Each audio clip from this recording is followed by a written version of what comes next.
With great virtues out of compassion, for the sake of this assembly and all living beings, please turn the wonderful Dharma wheel to teach us how to leave suffering, attain bliss and birth and death, and quickly realize non-birth. Cung thính đại đức tăng thịnh, vì thứ pháp hội cập nhật thiết chúng sanh, tịnh chuyên diệu pháp luân giao đạo ngã môn, như há liêu sanh thoát tự đi cố đạt lạc, tất chứng vô sanh. Homage to the blessed, noble, and perfectly enlightened one. Nam mô Saranto Suchedo Ye Alahadi San Yao San Puto Xie.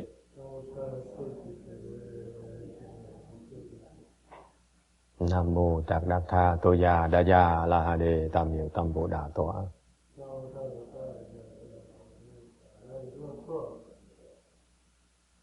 The unsurpassed, profound, subtle, and wonderful Dharma, 100,000 million aeons is difficult to encounter. Now that I've come to receive and maintain it within my sight and hearing, I vow to fathom the thus come one's true and actual meaning. Wu shang sheng she wei miao fa bai jian wan jie nan zhao yu wo jin jian wen de shou zhi yan jie ru lai zhen shi yi. All Buddhas and Bodhisattvas, Venerable Sixth Patriarch, Venerable Shenhua, Shamini, all good no advisors, Amitofo. 诸佛菩萨、六祖、师父、上人、下面你各位上居士，阿弥陀佛。Chư Phật Bồ Tát, kính thưa lục tổ, hòa thượng Tiến Hóa, sư cô và quý vị thiện tri thức A Di Đà Phật.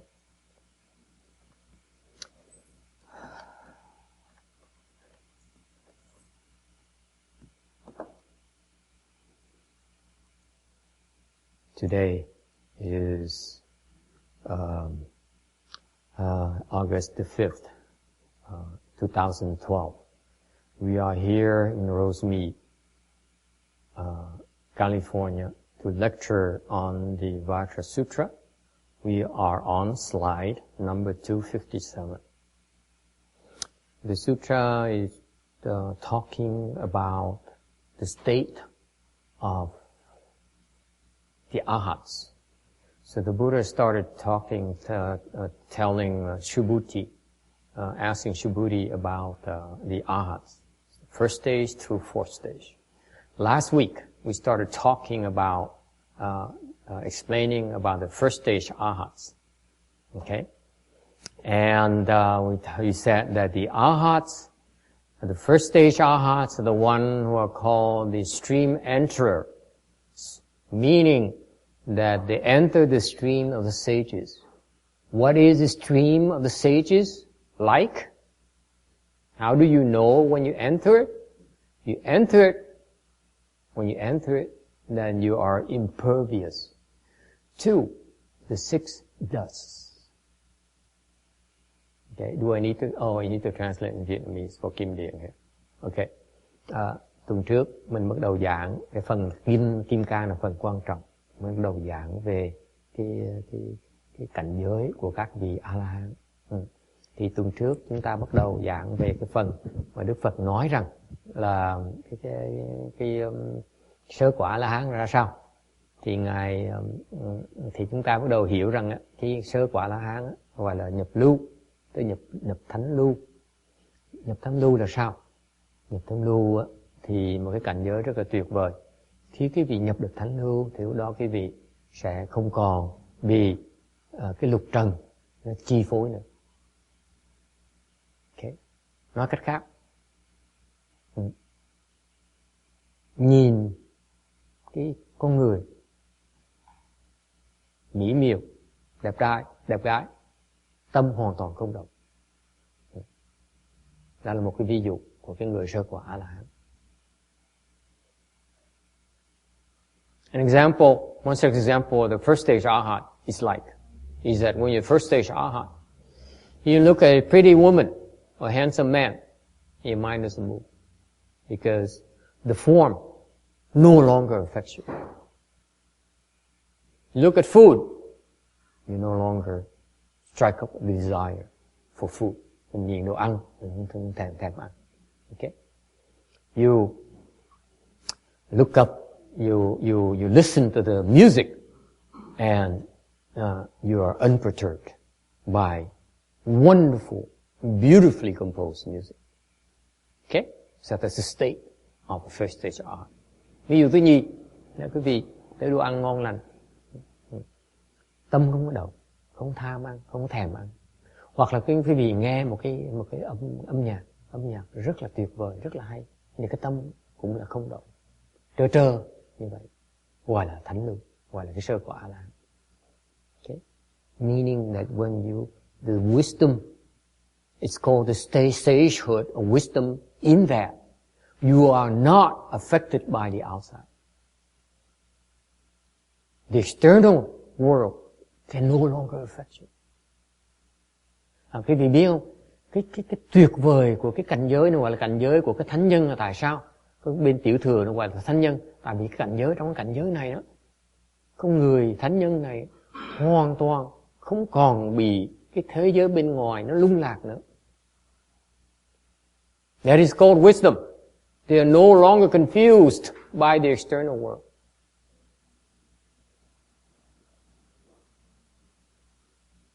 What do you think? Would you agree that it is the inconceivable state? Quý vị đồng ý là chuyện không phải dễ làm không? Very difficult, isn't it? It's a conceivable state. Yeah. It's conceivable. Yeah. Yeah, not many people can do it. That's why they consider it to be stages, because not many people can do it. Thánh nhân tại không bao nhiêu người làm được như vậy. Okay? So, we are back on slide 257. The Buddha asked Subhuti if a Srota-appana, meaning the first stage Arhat, can have a thought that he or she has obtained the fruit of Srota-appana. Okay? And Subhuti's immediate reply was that that's impossible. A Srota-appana cannot have such a thought. Even though this Srota-appana, the first stage Arhat, is the one that is called the one who has entered the flow, actually, he has entered nothing. The eye sees form. When the eye sees form and is turned by form, that is meant by entering form. Okay. Thì Đức Phật mới hỏi ngài Tu Bồ Đề là người sơ quả A-la-hán có cái tư tưởng là mình đã đắc được cái sơ quả A-la-hán chăng? Thì ngài sư Tu Bồ Đề trả lời làm sao mà có được cái tư tưởng như vậy? Mặc dù cái người sơ quả A-la-hán là người đã nhập lưu, nhưng thì cái chữ nhập này á là không có nhập vào cái gì hết. Tại vì nếu như con mắt mà nhìn sắc mà để cái sắc nó chuyển mình á, thì cái đó mình gọi là bị nhập vào cái sắc. As I just explained, the first stage Arhat, who has certified to such a fruition, is no longer turned by the six dusts. Như thầy mới nói, mới giảng, là cái người sơ quả La-hán mà được chứng đắc cái quả đó, thì không còn bị cái lục trần nó chuyển nữa. And therefore, at that state, you can see form, and you are no longer confused by form. That's why it's called sagehood. Mà ở cái cảnh giới đó thì cái người mà thấy sắc, thấy cái hình dáng, thấy cái đẹp, thấy cái xấu sẽ không còn bị cái sắc nó chuyển nữa, mới gọi là thánh nhân, mới gọi là có trí huệ. Similarly, the remaining five dusts, you can perceive sounds, smells, tastes, tangible objects, and dharma, and not be attached at all. Tương tự như vậy, năm cái trần còn lại là thánh, hương, cái vị, và cái xúc và cái pháp đều không bị chấp vào những cái đó hết, mới thực sự gọi là thánh nhân. Any questions about this?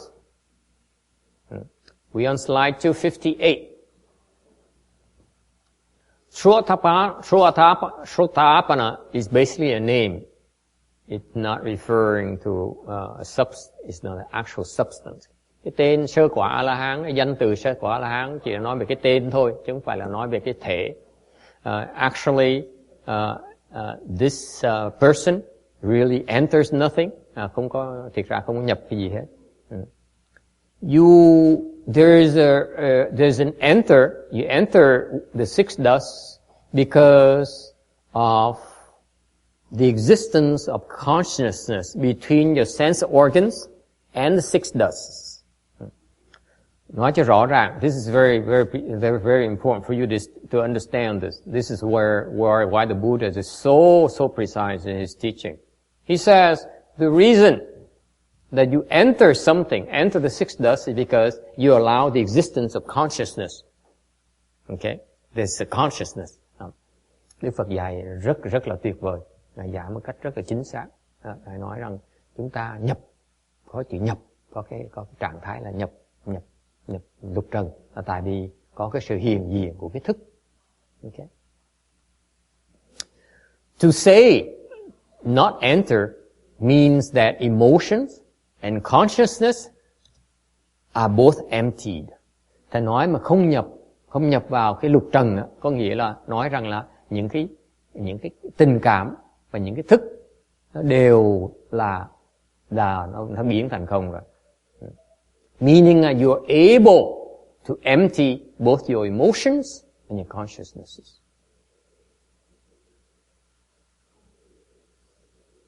Quý vị có thể khiến cái tình và cái thức trở thành không. Okay? So the actual word in the sutra says, called is just a name, a false name, just another mark.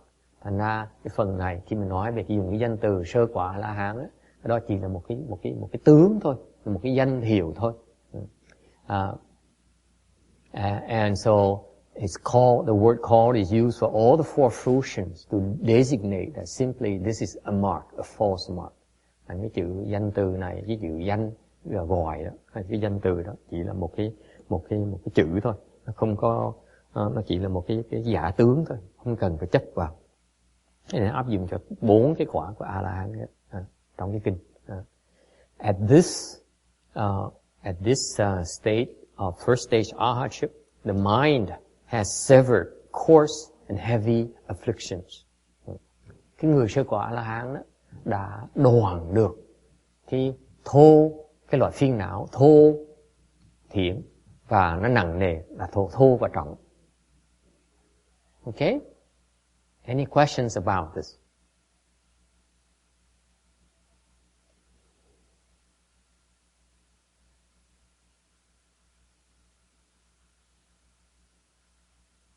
Do you realize that you will not find this kind of explanation anywhere in English? With what we just explained to you in the Shrutapana? Nor Vietnamese, as far as I know. Quý vị có biết không? Không có cái phần giải thích nào tiếng Anh và tiếng Việt theo thầy biết đó, về cái quả vị này. And you just heard it last week and this week. Quý vị mới nghe một cái chuyện kinh thiên động địa. You just heard of something that is earth shattering. You just escape. Okay? You just escape from affliction. You just reach the sacred grounds. Okay? Cái gì vào một cái cảnh giới của cái thánh nhân. Any questions about this? That's why I'm watching who's coming in the next, last week and this week. To see what kind of roots you have. Thành ra thầy coi từ ai đã tới tuần trước và tuần này, coi cái lời căn quý vị đến chừng nào. Because I assure you that I could not find such description what I just talked to you about. Tại vì thầy cam đoan quý vị lúc mà thầy tu thầy không kiếm ra được cái lời giải thích này. Okay, so what you just did from showing up this week, last week and this week is that you allow me to explain something that hasn't been explained in English or Vietnamese or so on and so on.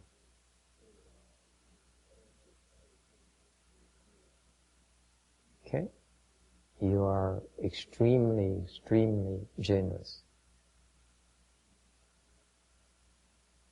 Kudos to you. Slide 259. Subhuti, what do you think? Can a Sakridagaman have the thought, I have obtained the fruit of Sakridagaman? Subhuti said, no, well honored one. And why?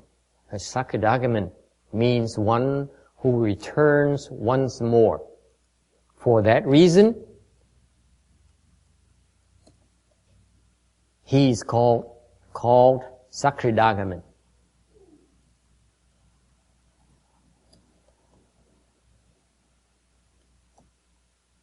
Okay.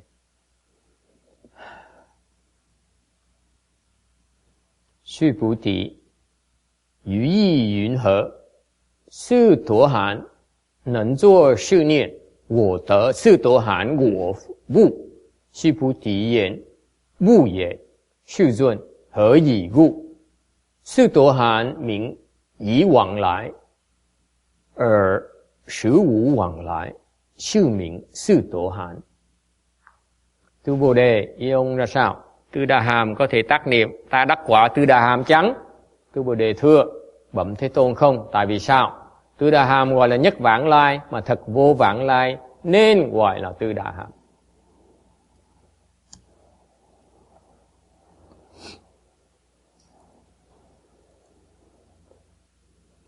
We're on slide 262. Tấm 262. The first stage Arhat. Once you reach the first stage Arhat, I met such a man, such a monk.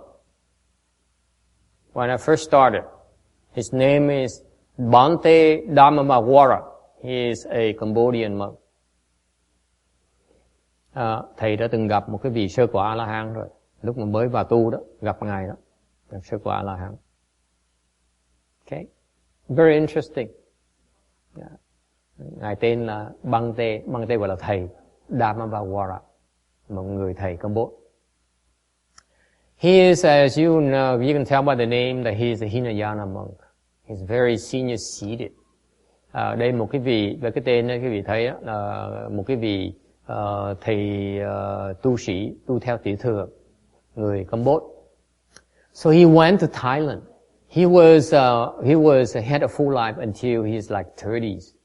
And then he left the home life and became a monk. Hình như là ngài đó là ngài lúc sống làm ngoài tục trong tới tuổi 32 tuổi rồi mới xuất gia.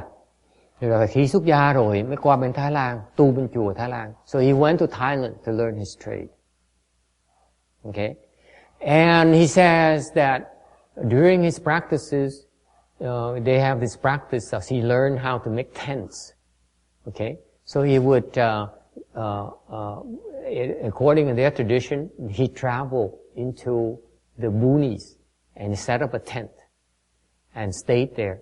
And he would go to town to beg for food and then come back. And he keeps on moving like that. So he's by the tradition of the Hinayana monks, he traveled around. And now, as you can imagine, when you travel that much, you will encounter a lot of different beings. Quý vị biết không? Khi mà quý vị mà cái truyền thống lúc trước mà các thầy mà đi mà hành thất như vậy đó, thì gặp nhiều chuyện lắm, rất là nhiều chuyện. I remember driving to see someone in the Fresno, Stockton area. Thầy nhớ last year, năm ngoái, lái chiếc xe đi cái vùng Stockton, Fresno, and I went through different areas where actually living beings respond to you. Rồi lúc mà thầy đi như vậy, thầy để ý thấy đó, chúng sanh ở cái vùng đó, nó có cái phản ứng. Because when we go through them, we're disturbing them. You buy that? Okay? We're disturbing the peace. Mình đi ngang như vậy, mình đang sao dao động tụi nó. Okay? For example, I remember going through this area near Fresno, past Fresno, and all of a sudden the beings there became so alarmed. They came out and they said, "Oh, he's coming. We should, you know, we should be on our toes." Nó thấy mình đi ngang thì nó nói họ sắp đi tới đó, mình phải chuẩn bị, mình phải lịch sự, mình phải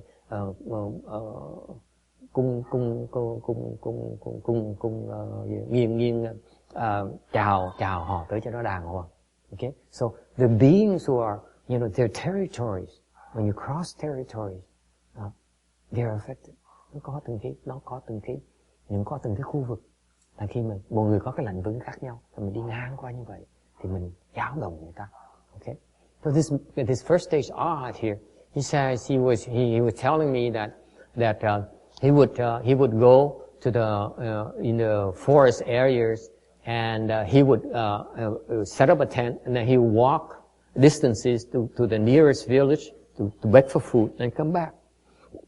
And he says that he noticed that, for example, he says that in one particular area, village, he was told that it has a vicious tiger.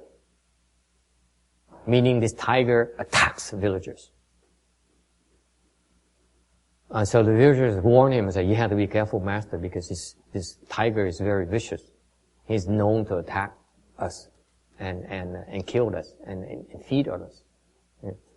And so the venerable Bhante Vajra, believe it or not, Roberta, he said, "I was walking towards the village, and one time I turned back, I looked at, you know, and when I backtrack after my arms bowl, I backtrack. I noticed that there is a footprint of what looks like a tiger's footprint right next to mine, going in the direction of the village."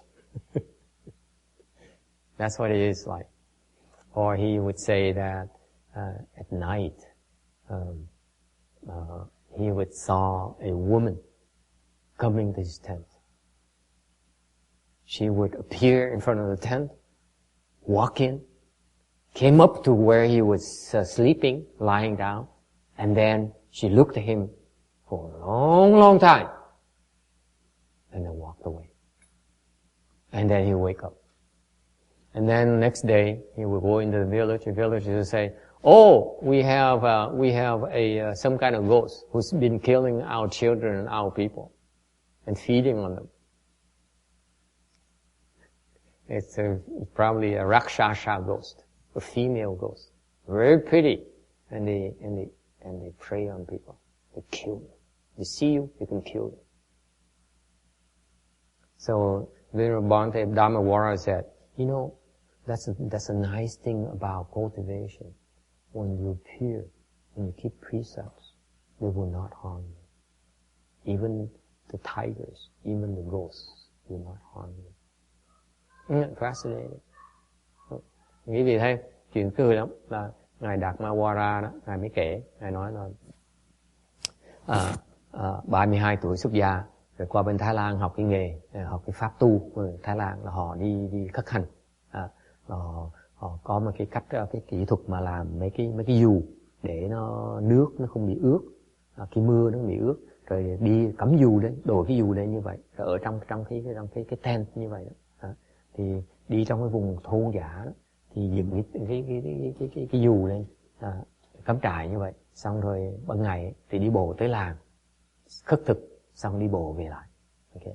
Thì đi xa như vậy, quý vị biết, đi xa như vậy gặp đụng chạm rất là nhiều, đi xa như vậy đụng chạm chúng sanh rất là nhiều. Thành ra một lần mà ngài kể một lần tới cái làng kia, là làng ta nói là hiện bây giờ có một con cọp nó dữ lắm, nó chuyên môn ăn thịt dân làng. Rồi ngài bạn tê nghe kể là rất đi về thấy trong đường mình đi tới, thì có chân cọp nó đi cùng hướng với mình, đi về phía làng. Thì con cọp nó nằm lơ, nó tha ổng. Rồi có một cái chỗ khác, ông kể rằng ban đêm có một mơ rào ràng lắm, mình thấy có một cái bà kia mở cửa cái dù và cái tent vào, ngồi bên cạnh cái giường, nhìn ông chằm chằm, nhìn lâu thiệt là lâu, xong bỏ đi. Rồi sáng lại vào làng, thì dân làng mới kể rằng là có một cái con ma nữ đó, con quỷ nữ đó, nó chuyên môn nó ăn thịt con nít, ăn thịt dân chúng trong làng. Lâu lâu nó bắt cóc đứa nó ăn thịt trời. Thành ông Đạt Vajra mới nói là nó tha ổng, nó làm phiền. Thiệt ra nó đứng, nó ngồi, nó canh để cho ông ngủ. Để không ai làm phiền. Thành ra ông ngài Đạt Vajra mới giảng cho thầy biết, là nói là cứ con biết không, khi người tu đàng hoàng, giữ giới đàng hoàng, chúng sanh á, mấy cọp súc sanh này nọ, mấy quỷ thần nó không phá mình đâu, nó tới nó bảo vệ mình, nó giúp đỡ mình. So the point here is that you cultivate, you keep precept, you're serious about your cultivation. The animals and the ghosts and spirits will come and support you, will not cause you any problems. Okay? Any questions about that? Hay thắc mắc gì không? Okay. So I was attendant, actually Viên Giác was the primary attendant. I was simply the assistant attendant to him. So as a story of my life, I'm always second string in everything I do. Including second string to Master Shen Hua's disciples as well. Never mind. It makes you humble, you are nobody. You're always second citizen, like here in this country, second string to Master Shen Hua's disciple. Okay. Second string attendant to Dharma Vajra. See, I always learn. I went to Long Beach Monastery. I was second string as well, because I was not first string to take care of the shamis. I was only helping the people who take care of the shamis. So that's a story in my life. Second string, master second string. Okay, that's my nickname. So my Dharma brother, who's Go Fong, was the primary attendant of Dharma Vajra. So I came to assist him. You know why? Because he could hardly move. He was in a wheelchair. So we had to help him in and out of bathrooms or take a shower. We need to help him. So he would lift him, bring him to the bathtub and wash him. Okay? And at one time I helped him. I said, why do you need him? This is a tiny monk. It's about the same size as Kim Deal in height. Okay? Or Roberta, short people, very short people. Okay? This monk, he is 120 years old, by the way. 107 when I was there. When I first met him, he was 107. Okay? So I said, why would you need help to lift a monk who's 100, who's about, even shorter than Kim Deal? Now I come to think of it. I'm kidding. Very few people are shorter than Kim Deal or Roberta, as I know of. You're welcome. So anyway, this is a monk about the same size as Roberta. And then I said, why would you need help to lift such a monk? And so he said, oh, I need help. Okay, so he said, I take one side, he says, Wu Feng says, I live on one side, you go the other side. So I went, oh yeah, it's not a problem. I can do it myself. He says, give it to me. So I went the other side, I tried to lift him. His weighs about 2 tons. Well, seems like 2 tons. I exaggerate a little bit. Especially after a good lunch. It is extremely heavy. You can break your back trying to lift him. Amazingly, guys. It's amazing. He's at least a few 100 pounds. He's a tiny thing. About the same size as Roberta. You add another 5 pounds for all the jewelry and the clothing. It's not that big of a deal. And yet this guy is so heavy. It's like you lifting a block of stone. It's amazing. Okay? And this, I describe it to you because this is for real, because this guy is an invalid. He couldn't talk. Quý vị biết không? Người thầy Đạt Ma Vajra này, lúc Ngài còn sống, thầy gặp là 106, 7 tuổi.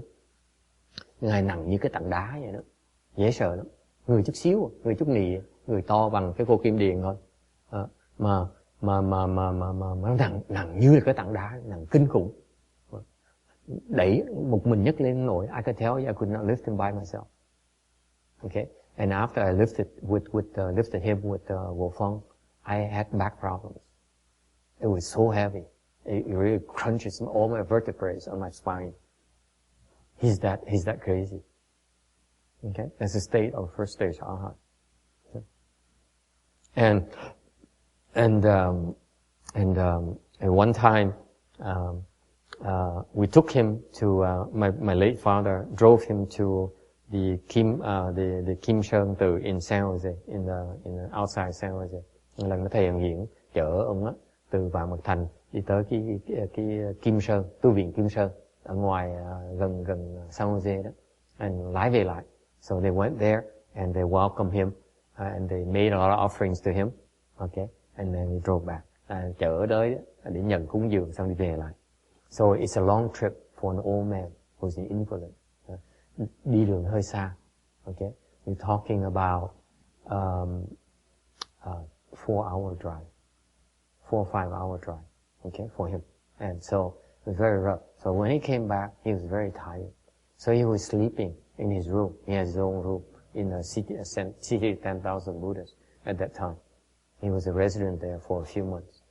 And he was snoring like crazy. He was so tired. He was like I do when I sleep. Okay.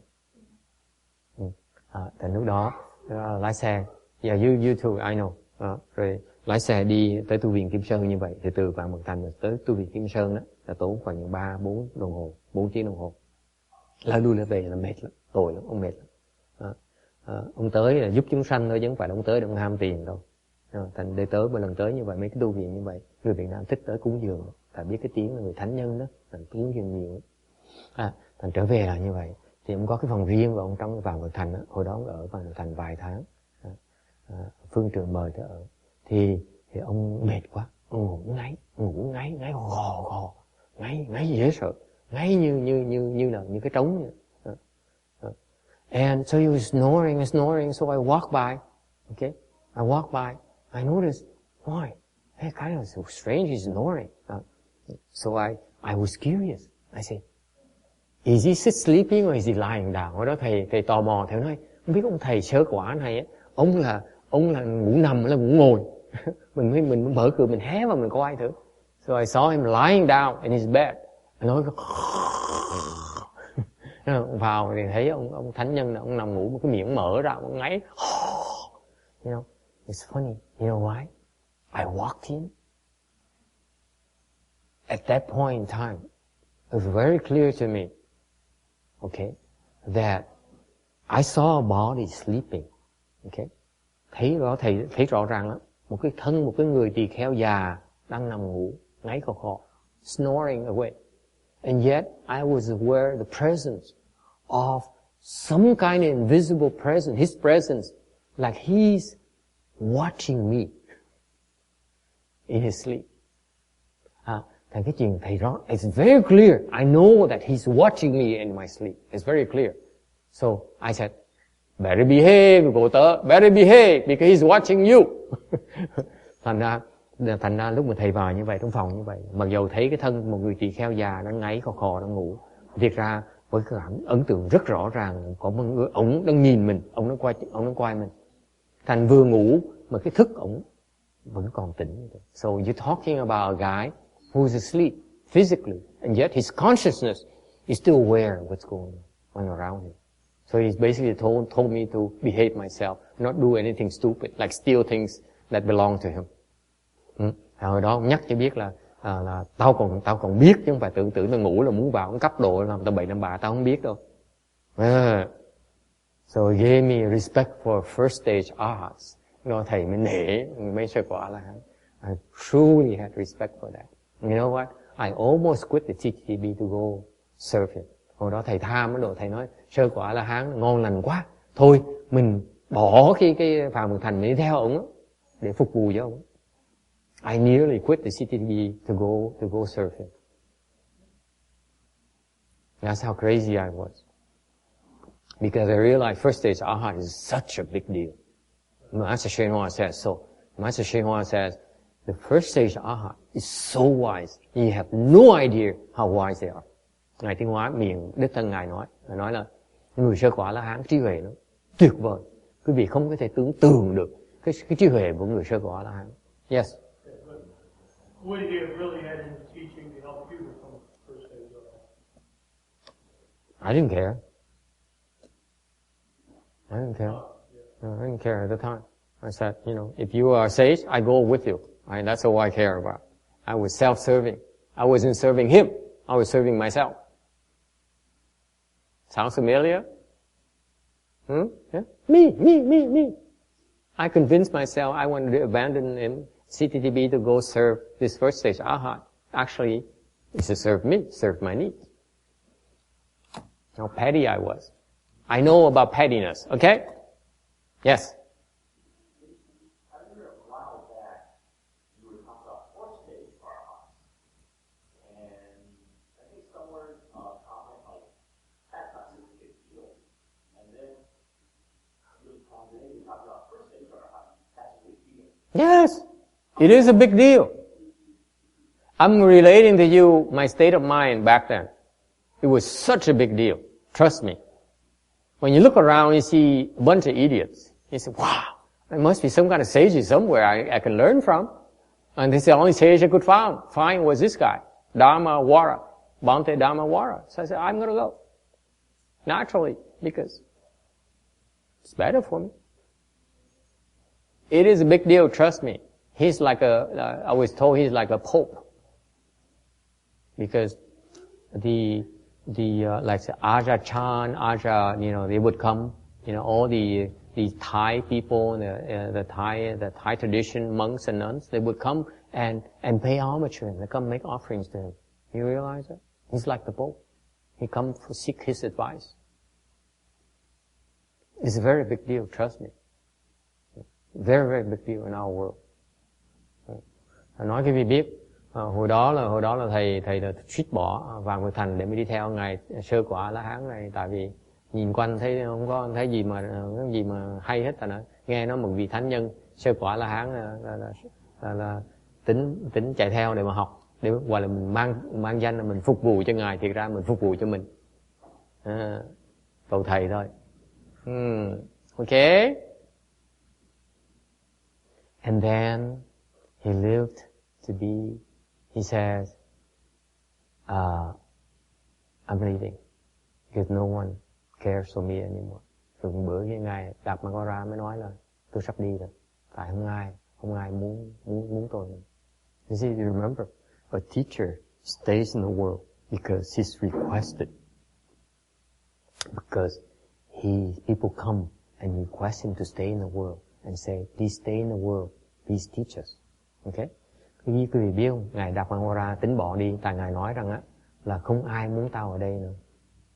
Okay, thành ta bỏ đi. So he says, I'm leaving. Okay, because people are neglecting me. We look at me as an invalid. tụi bay nhìn tao là cái người bị què, bị tật nguyền, thành không muốn, không còn đói hoài ta nữa, thành ta bỏ đi. So he says, I'm an invalid, so therefore people don't pay attention to me anymore. People, don't take care of me anymore, respect me anymore. Therefore I'm leaving. Okay? And then so the other monks and nuns hear about it as they come make offerings to him. And then he stayed on, okay, for another a number of years. He didn't die until I think he was 100 and maybe 12 years or 16 years or something like years old. Then he died. So he stayed on a little bit longer. Thành ra sau khi mà mấy thầy mấy cô mà nghe như vậy, mấy thầy mấy cô lật đật chạy tới năn nỉ là ngài ở lại, với lại cúng dường cho ngài ở thêm, ngài sống thêm tới tầm 112 tuổi, 115 tuổi, ngài mới chết, ngài mới qua đời. Okay? And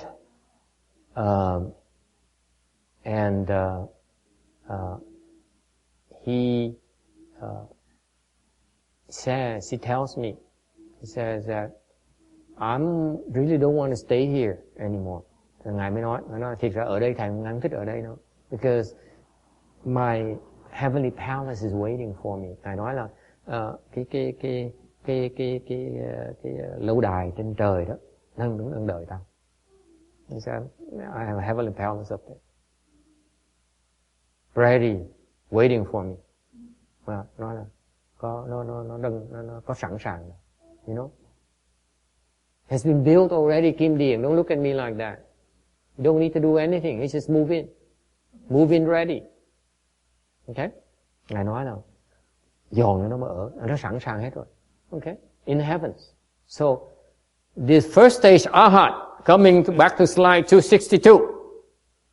When they die, they have 7 more lives. Okay. Cái ngài sơ quả A-la-hán, và sau khi mà chết là còn sinh 7 lần nữa. So after I'm citing Venerable Bhante Vajra to tell you that he went up to the heavens, ngài lên cõi trời, okay, where he lives in heavenly palace routine. You hear me? Okay, heavenly palace up there. Okay, it's called heavenly housing. You ask me.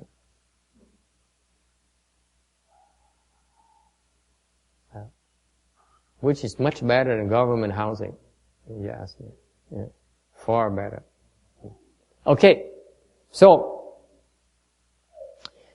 you die, the first stage Arhat, die, and they reborn to the heavens.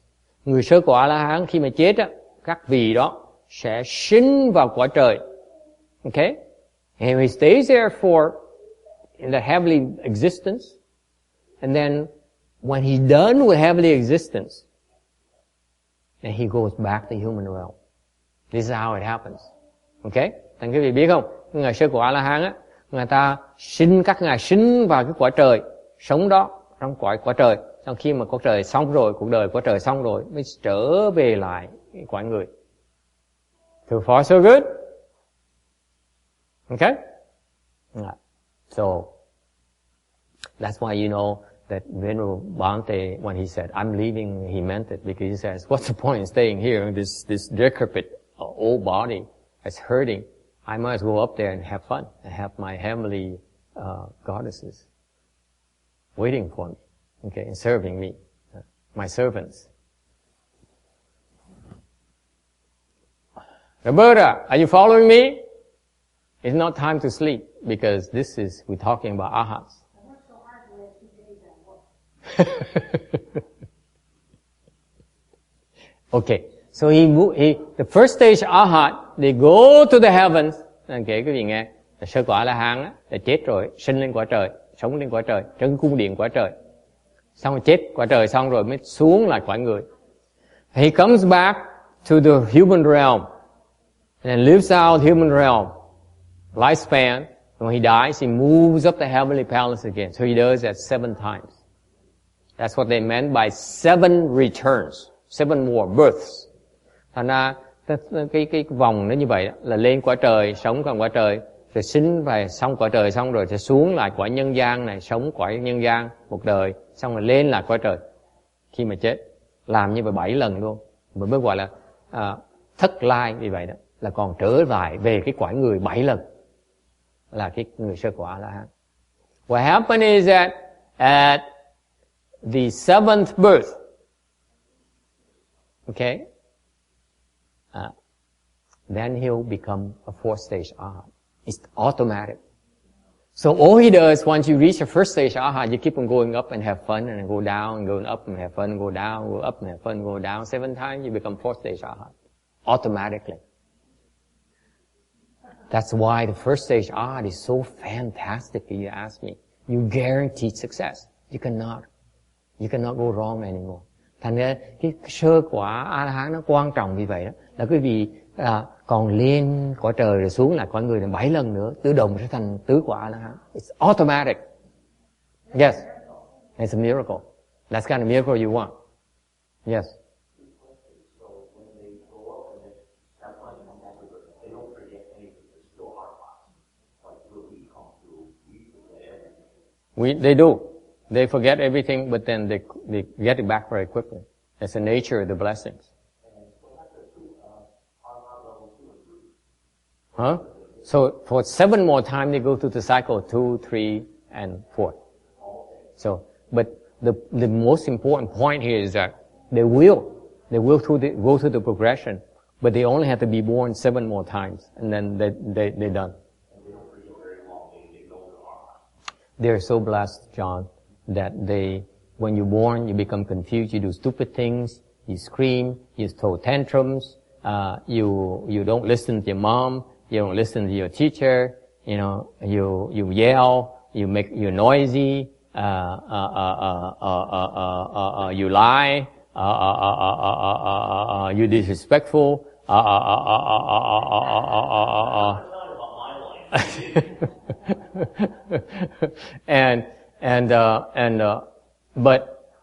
but it's natural. And then your blessing is so that you encounter a teacher. Thank you very much. You encounter a teacher who says, "Hey boy, wake up!" And you wake up. And you reach 1st stage arhat again. And then you continue your cultivation. That's the nature of blessing. They're only temporarily confused. They're not confused for long. Okay? That's the nature of the blessings of 1st stage arhat. Okay? So you never know. Maybe he'll become a 1st stage arhat to himself. You never can tell. Yeah. Or you, for that matter. Okay. Thành ra, quý vị biết không? Câu hỏi là cái người sơ quả La-hán người ta có bị mê muội như mình không? Tôi nói ai cũng bị mê muội, sinh ra mê muội ngay lập tức. Okay?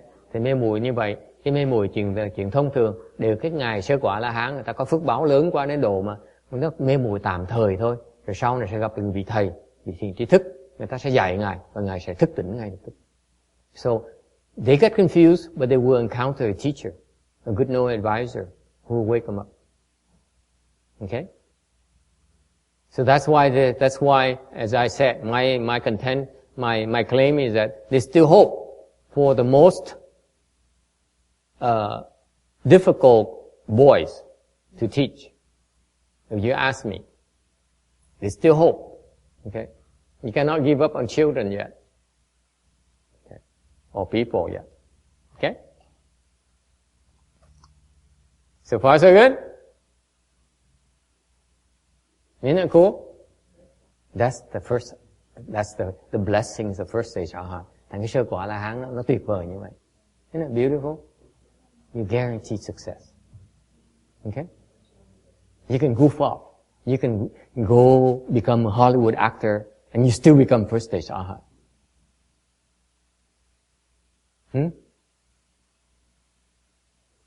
That's why I advocate that you too, as long as you're here in this world, try to at least become 1st stage arhat. It's a worthwhile goal. Thầy mới chủ trương là cái người mà còn lại thế gian này đó, mình nên dốc sức mà tu để mà thành sơ quả là chắc ăn nhất. That's the first form of insurance you can have. Truly good insurance. truly effective insurance policy you can have. Before that, no guarantee. Quý vị biết, đó là cái bảo hiểm mà tốt nhất quý vị thể có bây giờ đó. Và ngay bây giờ đó, mình thành sơ quả La Hán, mình không tụt lùi nữa. Không thể nào tụt lùi nữa. Okay? So far so good? Now, what is the second fruit? Second fruition? Sakradagaman. He returns once more. But once more. Cái người nhị quả La Hán là chỉ trở lại một lần. Meaning, after his death, you reach second stage Arhat. After his death, you move to the heavens. And then, you're born to the heavens, and you go back to human realm, and you become fourth stage Arhat. Not this man once returner. Is it clear? Hang on.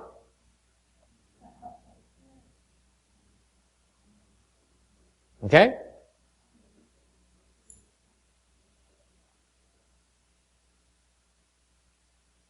And then once in the human realm, after he come back and he reborn to the heavens, and he escapes birth and death, he become fourth stage Arhat up there.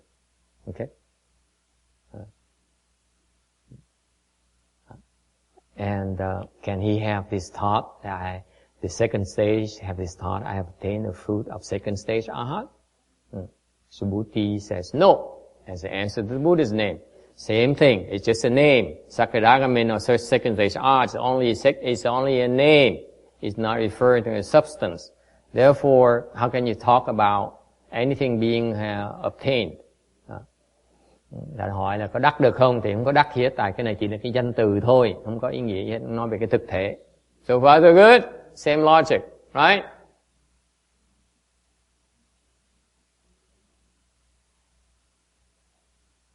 We're on slide 264.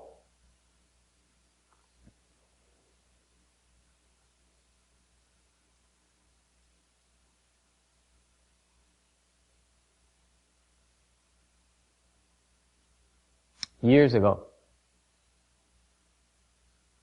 Mấy năm trước. Lâu rồi. I was, at that point, at that time, I was still couldn't understand the Vajra Sutra. Mấy năm trước, thầy không hiểu Kinh Kim Cang, thành thật nói cái gì, đọc không hiểu nữa. I read the Vajra Sutra a few times, I couldn't get it. I couldn't get any of it. Actually, it bothered me. Because there's so much contradiction. Buddha says yes and then no in the same sentence. It bothered me tremendously. Mấy năm trước thầy đọc Kinh Kim Cang khó chịu lắm. Một phần sợ, một phần khó chịu. Tại sao? Đức Phật giảng, xong Đức Phật nói ngược lại ngay lập tức. Thành thầy khó chịu. It bothered me because how could you be talking both sides of the mouth at the same time like that? Logically, it didn't make sense to me. So I couldn't get it. And it remained a mystery, remained a flaw in my practice, in my understanding of Mahayana. That is very annoying because I realize the Vajra Sutra is a very important sutra in Buddhist teachings. If I don't get a Vajra Sutra, how can I expect to be able to explain sutras? Hồi đó thầy khổ tâm lắm, tại vì trong tâm mình biết mà mình không hiểu nổi Kinh Kim Cang. Và Kinh Kim Cang mỗi kinh, đại kinh trong cái Phật giáo Đại Thừa, mình hiểu không nổi, làm sao mà dám giảng kinh được. If you don't understand a Vajra Sutra, how can you possibly dare explain sutras? I'm asking you. That's why I felt very apprehensive about this sutra. Hồi đó thầy sợ lắm. Thầy sợ Kinh Kim Cang. And when I was cultivating, and one day, I was given a copy from the Buddhist Education Network. Ngày kia, thầy đang tu, thì có một cái người kia, thầy gửi thầy tới một cuốn kinh. It's the Vajra Sutra explained by the Sixth Patriarch. Kinh Kim Cang mà Ngài Lục Tổ giảng. Tiếng Tàu. Okay? Của cái Buddhist Education Network. Okay? The foundation of Buddhist education. That's a very big education that print sutras. They have a huge budget just to print sutras and give it for free. And I loved it because back then I had no sutras, I had no money. So when you're given free sutras, You enjoy it, you love it. So somehow, someday, they send one to me. The sixth patriarch explanation of the Vajra Sutra in Chinese. Thomas, this is why you need to learn Chinese. Wake up. Okay. There she is. Okay, she moved up.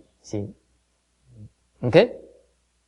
Thì lúc đó, thấy được, lúc đó nghèo quá, mà không có kinh học nữa, mà được một cái chỗ nó gửi tới kinh miễn phí, một tiếng Hoa nó mừng dễ sợ. I read the sutra. This sutra about this thick. Tiny sutra. Because the sixth patriarch is a chant master. Ngài Lục Tổ là một cái vị thiền sư. In the traditional chant, unlike me, okay, everything that the chant master explained is very succinct, very concise. Những người thiền sư tới giảng rất là cô đọng. Không giảng nhiều chữ. So, he explained the sixth patriarch sutra in this much. Okay.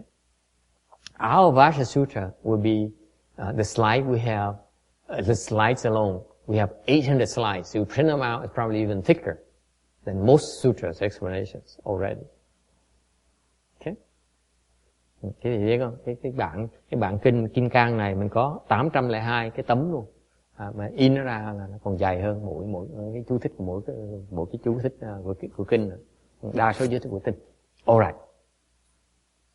So I read the sutra, the sixth patriarch sutra. I loved it because I said, my goodness, maybe I get some hints on how the patriarch sees the Vajra Sutra, would explain the Vajra Sutra. Mừng lắm, tại mình thấy được cái cơ hội để nhìn có từ Ngài Lục Tổ Ngài giảng Kim Cang ra sao.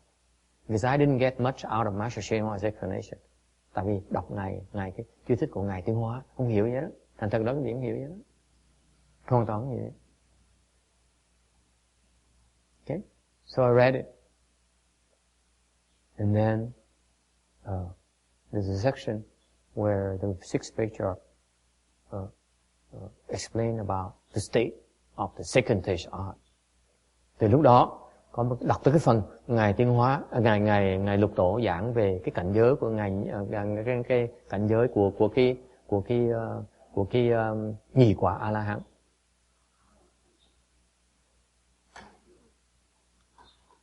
And I couldn't get it.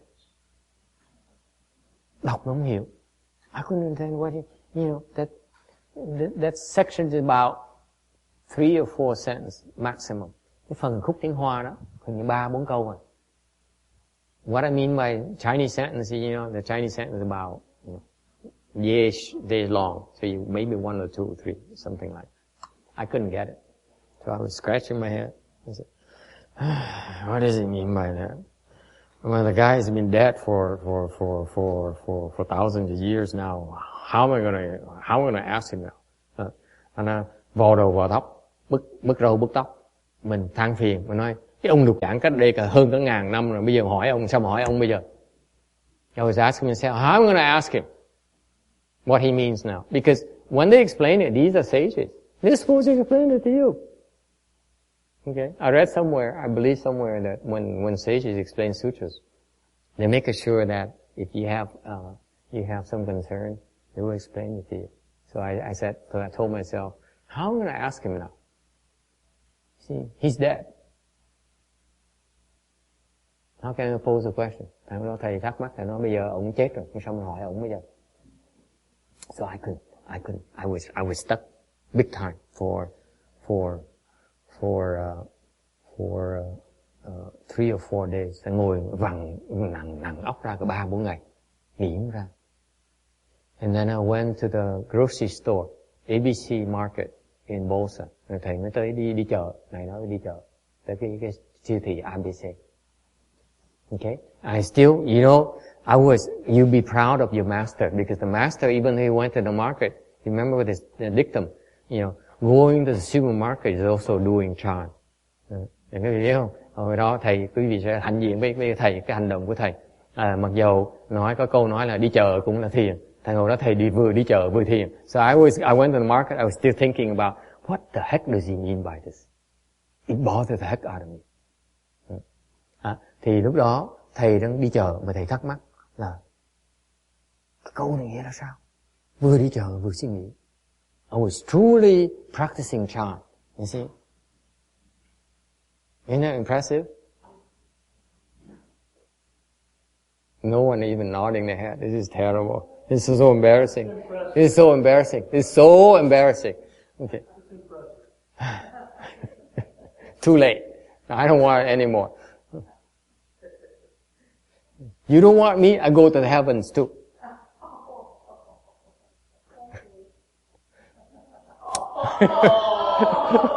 Oh, ouch. That hurts. That's a low blow. So, don't translate into Chinese. The Chinese don't need to know everything, you know. It's too embarrassing. You know, something that is better to leave out. You know. Yeah, it's not good to translate everything in Chinese because they know too much already. So I couldn't figure it out. So I went to the supermarket. I said, what the heck does he mean by that? I'm in 3 or 4 days now. I still don't get it. I thought I was smart. Mình cứ nghĩ mình thông minh, mình rằng vặn óc 4 ngày. Mình suy nghĩ ra. And then the sixth patriarch came and explained it to me. Lúc đó ngài Lục Tổ mới tới hiện ra giảng như thầy con. The way he taught me is so beautiful. It's incredible. Hiện ra, he manifested into an old man, an old tiny man about the same size in the picture there, in his picture there, and he explained what is meant by his teaching. Và lúc đó ngài Lục Tổ mới giảng thầy biết. Ok? Giảng thầy biết cái ý nghĩa của câu đó là cái gì. And you know what? It made me so happy. As soon as he explained to me, he said, Eureka! That's what is the second stage art. Okay? And I was so ecstatic. And I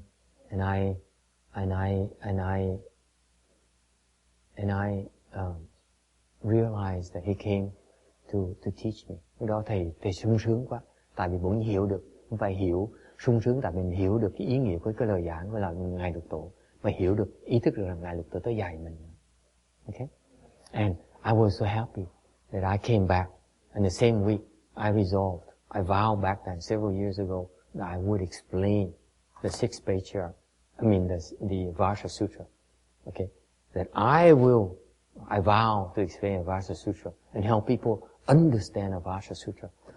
Thầy đã lập cái lời nguyện là thầy sẽ giảng trong tương lai khi Hoàng Pháp sẽ giảng Kinh Kim Cang giúp chúng sanh hiểu Kinh Kim Cang này. In particular, I wanted the sixth patriarch teachings of the Vajra Sutra to be available in English and Vietnamese, because I couldn't find it anywhere. Lúc đó thầy mới nguyện là sẽ lại dùng cái lời dạy của ngài Lục Tổ cái Kinh Kim Cang này cho người tiếng Anh và người Việt. Tại vì thầy kiếm ra này. I didn't bother reading the English translation because I know it's no good. There's no way they can translate it. No way. I have to put it flat out right now. There's no way for them to translate it. No way.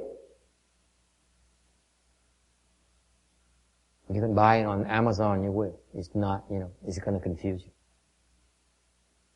Còn cái việc tôi kiếm cái cuốn sách mà Lục Tổ giảng cái Kinh Kim Cang đó trong Amazon tiếng Anh đó, quý vị sẽ đọc. Tôi thầy cam đoan quý vị sẽ bị lung lạc tại nó giảng trật, nó dịch trật. Okay? So I vowed to explain it so that the sixth patriarch's teaching is available in English. The accurate teaching is available in English. Đó thầy mới nguyện thầy giảng cái Kinh Kim Cang và giảng cái lời giảng, dịch cái lời giảng của ngài Lục Tổ ra để cho người tiếng Anh hiểu, để người Việt Nam hiểu. Okay? And you know what? The sixth patriarch's teaching of the Vajra Sutra is not the same as Master Shenhua's teaching. No, không quý vị biết không? Cái Kinh Kim Cang ngài Lục Tổ giảng khác cái Kinh Kim Cang ngài Tiên Hóa giảng. Each patriarch approaches the sutra from different angles. Cái vị tổ sư mà lần giảng kinh họ có cái cách nhìn khác, cái mục tiêu nó khác. Okay? So I would never tell you what the six patriarchs taught is something that Venerable Shenhua did not. Thành cái pháp này, cái ngài lục tổ dạy đó, truyền cho cái khỏi thế gian này, người Hoa đó, nó không có cho tiếng Anh, nó không có cho tiếng Việt. That is why now you understand why now. And then it helped me realize why I had to go to China, to Taiwan, and learn Chinese and investigate the sutra. Lúc đó thầy mới hiểu, sau thầy mới hiểu tại sao thầy được ra biểu chỉ lệnh là phải đi học tiếng Tàu để mà sau này nghiên cứu kinh Hoa, kinh điển tiếng Hoa. Okay? Isn't it fascinating? Okay. I'm tired now. So, since there are only 7 of you today, and it's getting smaller and smaller, I'm going to go to the heavens pretty soon.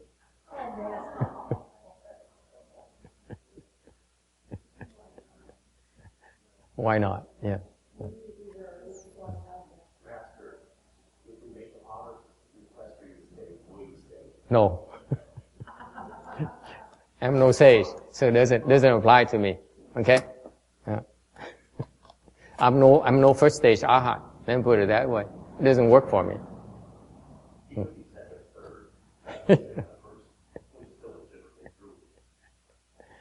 Okay. So, this second stage arhat has one more birth. His mind has one more birth and one more extinction. Cái tâm của người nhị quả A-la-hán có một cái sinh và một cái diệt nữa left in his seeds before he's done with birth and death. Và còn một cái sinh, một cái diệt nữa mới hết sinh diệt. There will be no second birth and extinction. Không còn cái đệ nhị sinh diệt. That is why he's called the one who returns once more.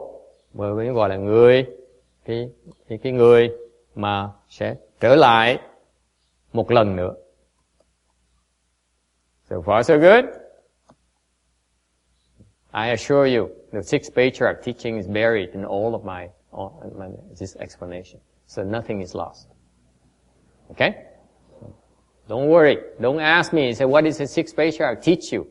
None of your damn business. Excuse my language. Okay? What he taught me is what he taught me. Okay? All I need to do is make sure his teaching is not lost in my teachings. That's all. That's my job. Okay?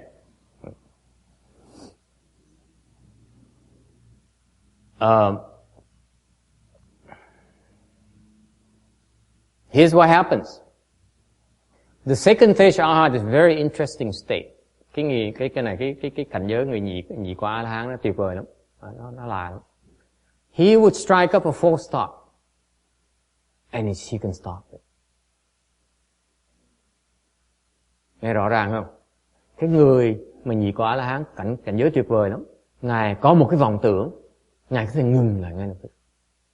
He can put a stop and would not generate a false thought on top of that false thought. Cái cảnh giới đặc biệt lắm là cái người nhị quả A-la-hán này có một cái vọng tưởng nó khơi lên thì có thể chặn nó lại, không sinh một cái vọng tưởng trên cái vọng tưởng đó. Isn't that incredible? Think about that. One false thought. Một cái vọng tưởng thôi. That's it. And stops. Like Ru Ching right now, when she falls think, she thinks about Joseph. You know, I say, oh, that poor boy, he's not eating enough meat. That's a first false thought. Rằng cái bà này, bà nói là con cháu của tôi, tội nghiệp nó quá. Nó ăn trong chùa, nó không ăn thịt thà gì hết đó. Là cái tư tưởng, vọng tưởng đầu tiên. And then she goes on and says, I told the mother and she wouldn't listen to me. Xong rồi tiếp tục cái tư tưởng gì mà nó, tôi đã nói mẹ nó rồi mà mẹ nó đừng nghe. And you know, and my sister told her the same thing months ago. And still she wouldn't listen. Rồi tư tưởng thứ ba. So the third thought says, my sister also said the same thing, told her the same thing. And she still wouldn't listen. Okay? And then the fourth thought, cái tư tưởng thứ tư, you know,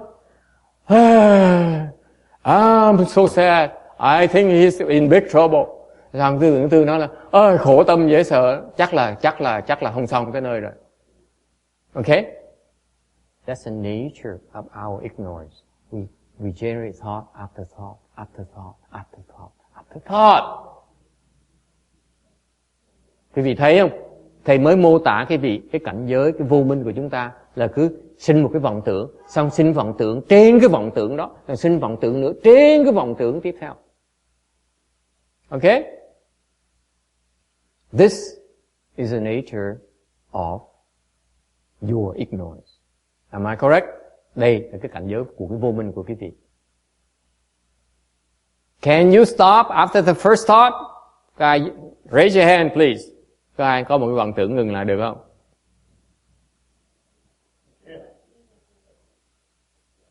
What are you going to do about it? See, that's second thought already.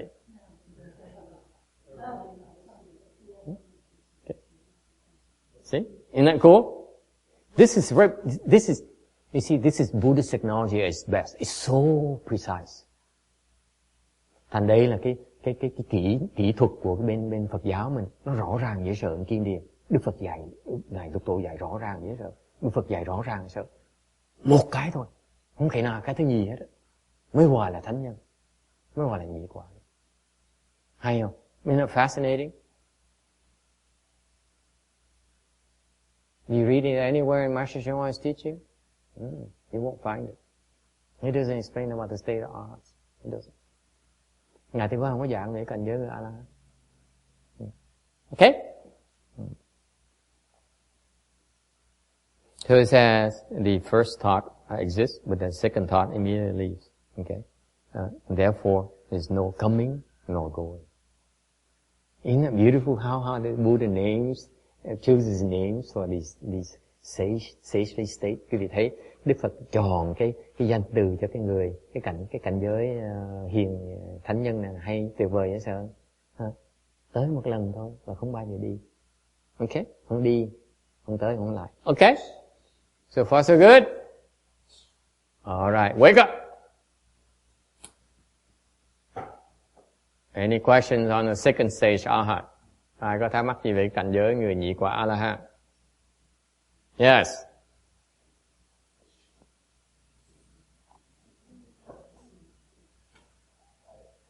While I was in the kitchen, I heard you say something about the first stage Arhat being, did you say free from afflictions or certain kinds of afflictions, or they wouldn't be free from all afflictions yet, would they? At that stage? No, he's only free from he's not moved by the six dusts. That's all he can do. Yeah, okay. But he still falls things. Just because you're not free just because you're not afflicted by the six dusts does not mean that you don't fall stink. There's a big difference. Even the second stage Arhat still falls things. Clearly. But only he can stop it. He says, "Ooh, no good." He realizes false thinking is no good and he can stop it. You wouldn't even say that. Yeah, it just comes up and stops. Okay. Thành ra cái sơ quả A-la-hán là sao? Sơ quả A-la-hán là không bị lục trần, nó dao động. Nhưng đều người đó vẫn còn vọng tưởng như thôi. Cái nhị quả A-la-hán là chỉ sinh một cái vọng tưởng đầu tiên thôi, xong ngừng lại được, không thiên tiếp nữa. Đó mới gọi là có trí huệ. Okay? Có phước. You realize how incredibly blessed the second stage Arhat is. Only one false thought. Okay. Any other question? Ai thắc mắc gì khác không? Okay. 265. 265. Shibhuti, what do you think? Can an anagamin have the thought, I have obtained the fruit of anagamin? Subhuti said, "No, Honored One." And why? Anagamin means one who does not return. One who Yes. Not. It's not showing? Ooh, you have a lot of heavy obstructions. And those vista? Okay, let's reset it. How about now?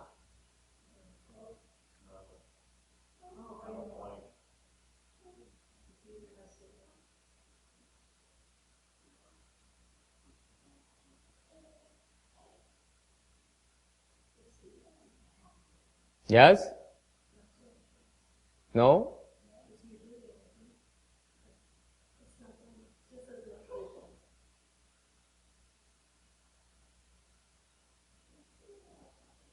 No good?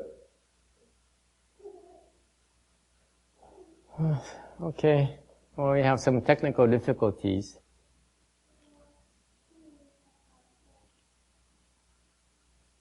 Okay, we turn it off. And we turn it on.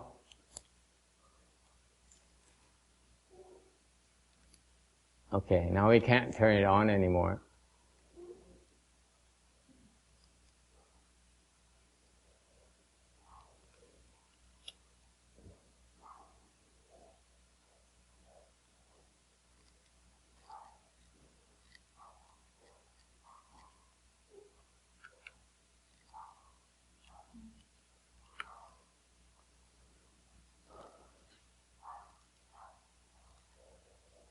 Okay.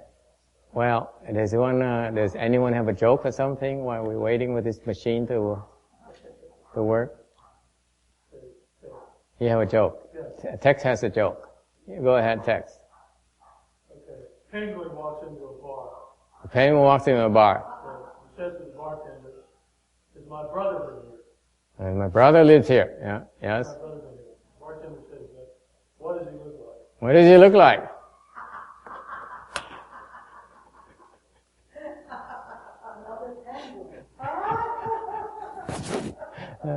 Ông có kể chuyện thầy trong lúc cái máy nó hư, thầy hỏi có ai có cái chuyện của hài kể không? Thầy ông text ông giơ tay ông nói ngay lập tức là có một cái con West Penguin Vietnamese.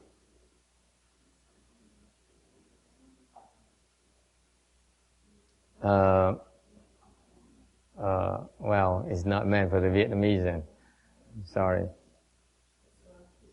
Yeah, tough luck.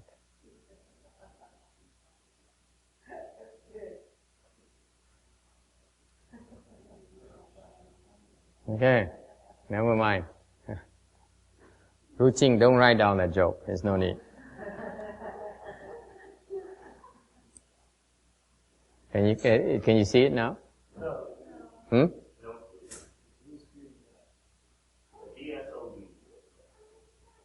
How come? How come? Hmm?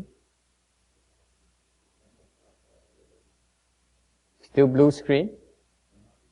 Okay, why don't I, 265. We're still experiencing technical difficulties. Looks like we seem like we can't move on to 265.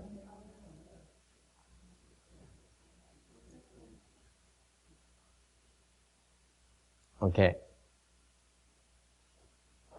Why don't we reset the wall?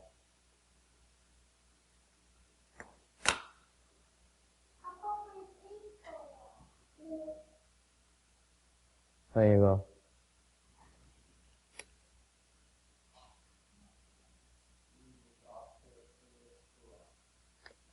Yeah. It takes a few. Yeah.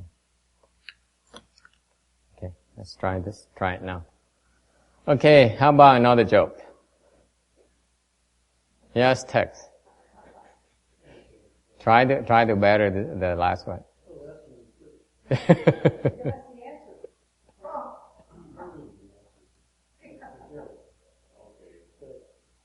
Yes, John. John has a lot of jokes, especially Jewish ones. Not today. One guy walks into the bar, and he sits at the bar, and orders a drink, and says, "Hey, bartender, is there a blonde joke?" And the bartender says,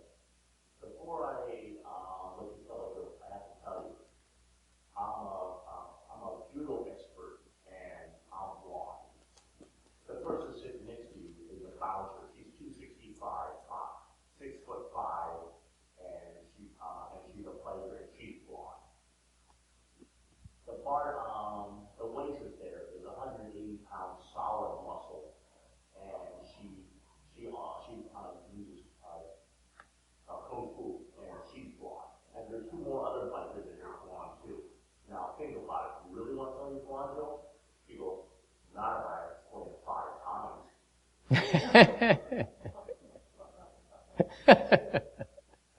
That's bad.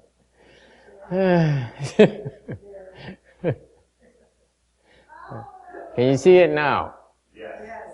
You can see it now. Yes. Ah, so the long jokes are help. Yes. Okay. 265. Subhuti, what do you think? Can an argument has didn't we do that? No. Huh? You only read it on your screen. You didn't see it. You didn't see it? Now you see it. Okay? 须菩提，于意云何？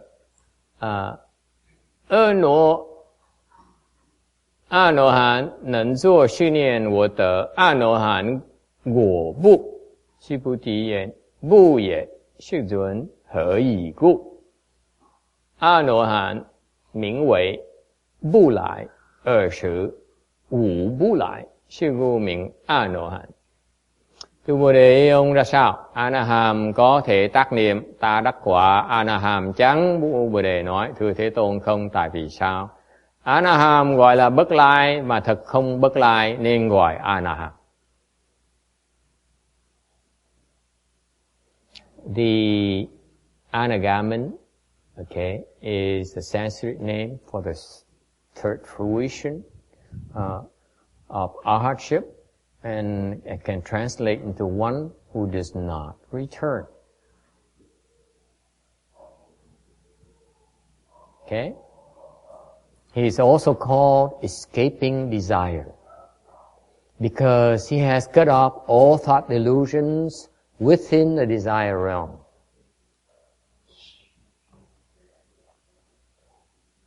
And therefore, he's no longer compelled to be reborn in the desire realm again.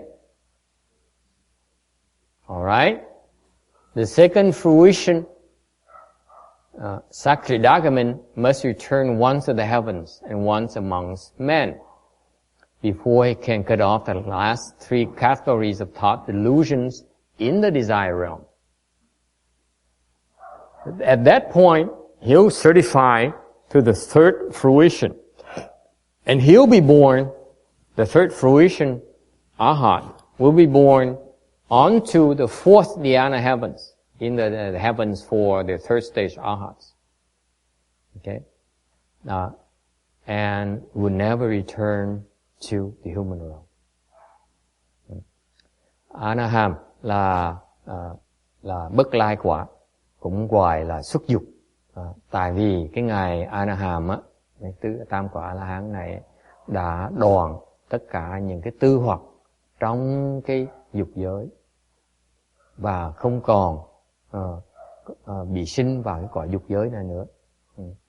Như cái ngài nhị quả A-la-hán đó là phải trở lại một lần, sinh lên cõi trời một lần, trở lại loài người nhân loại một lần nữa, rồi lúc đó mới có thể đoạn cái 3 cái loại tư hoặc còn lại của dục giới. Lúc đó mới chứng được cái tam quả A-la-hán.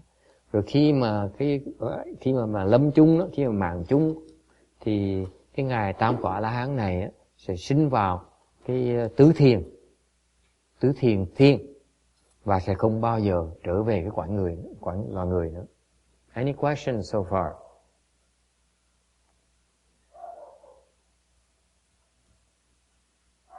Okay.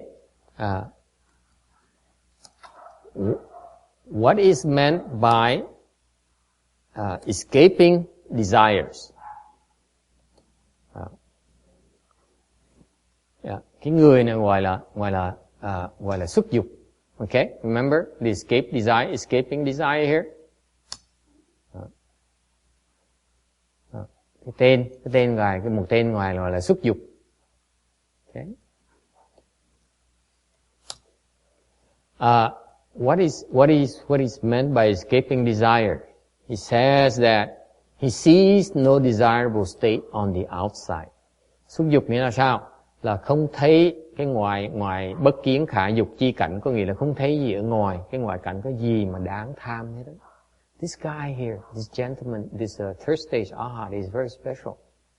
He gives rise to no desire whatsoever. No desire. None.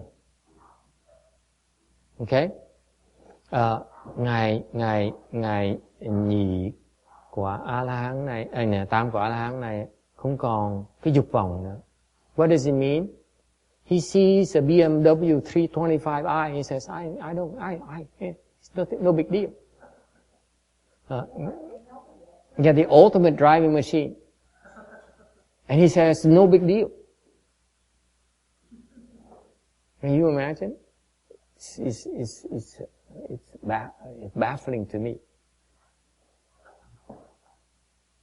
Thấy chiếc xe, xe Đức ngon lành như vậy mà nói là ngài tam quả A-la-hán không đáng gì hết, không tham. Think about it. You're so free. You thấy cái tự do dễ sợ, an nhiên tự tại. How so much the amount of self mastery and peace you attain. Quý vị thấy được cái sự an lạc, cái sự tự tại không? Nothing. He wants nothing. He looks at this world, he wants nothing. Nói cách khác là cái người tam quả A-la-hán ấy, nhìn vào cái thế giới này và không có một cái gì mà tham nữa. Think about that. Inside of him, there's no thought of desire. Trong tâm của Ngài không có một cái gì tham muốn. Okay? He is in samadhi. Ngài ở trong định. And therefore he does not produce any feeling toward the desire realm. Trong cái định của Ngài đó, Ngài không có phát sinh bất cứ một cái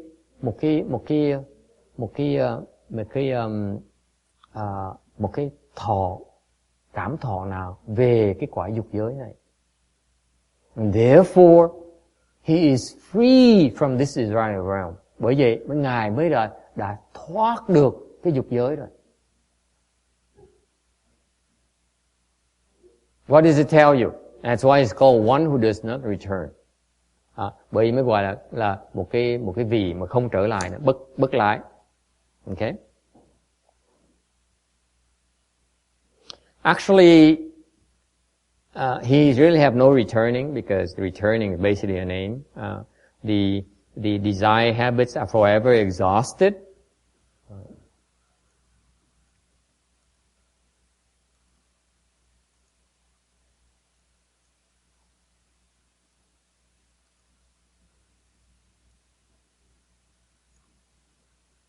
And he's not even attached to the mark of not returning. Ngày nào mấy cái dục vọng nó đã bỏ hết rồi, thành ra không còn chấp vào cái tướng mà không trở lại nữa luôn. Any questions about this?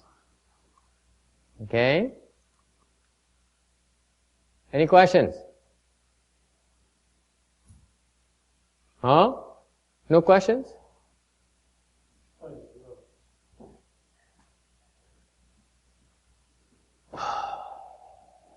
What is probably not clear to you is when we explain this to you, when we explain that one who does not return because he's free from desire to this, all the things this desire realm, therefore he does not return anymore to this desire realm, meaning he's free. He's no longer bound by the desire realm.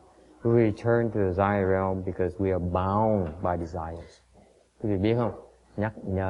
Nói giảng nghĩa cho quý vị rõ ràng. Cái Ngài này gọi là bất hoàn, là tại vì Ngài không trở lại cái cõi dục giới này nữa, tại vì không có gì trong cái dục giới này để mà có thể cột Ngài lại, khiến Ngài trở lại. You remember? Because nothing attaches him to this desire realm. That's why he doesn't have to come back to satisfy his desires anymore.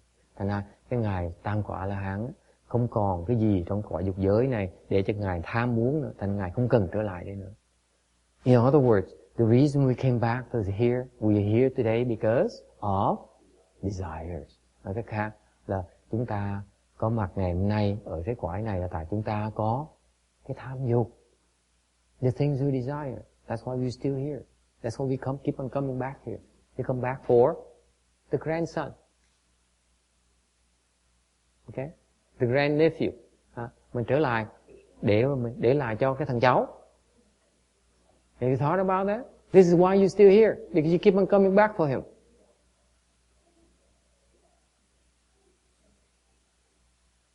Any questions?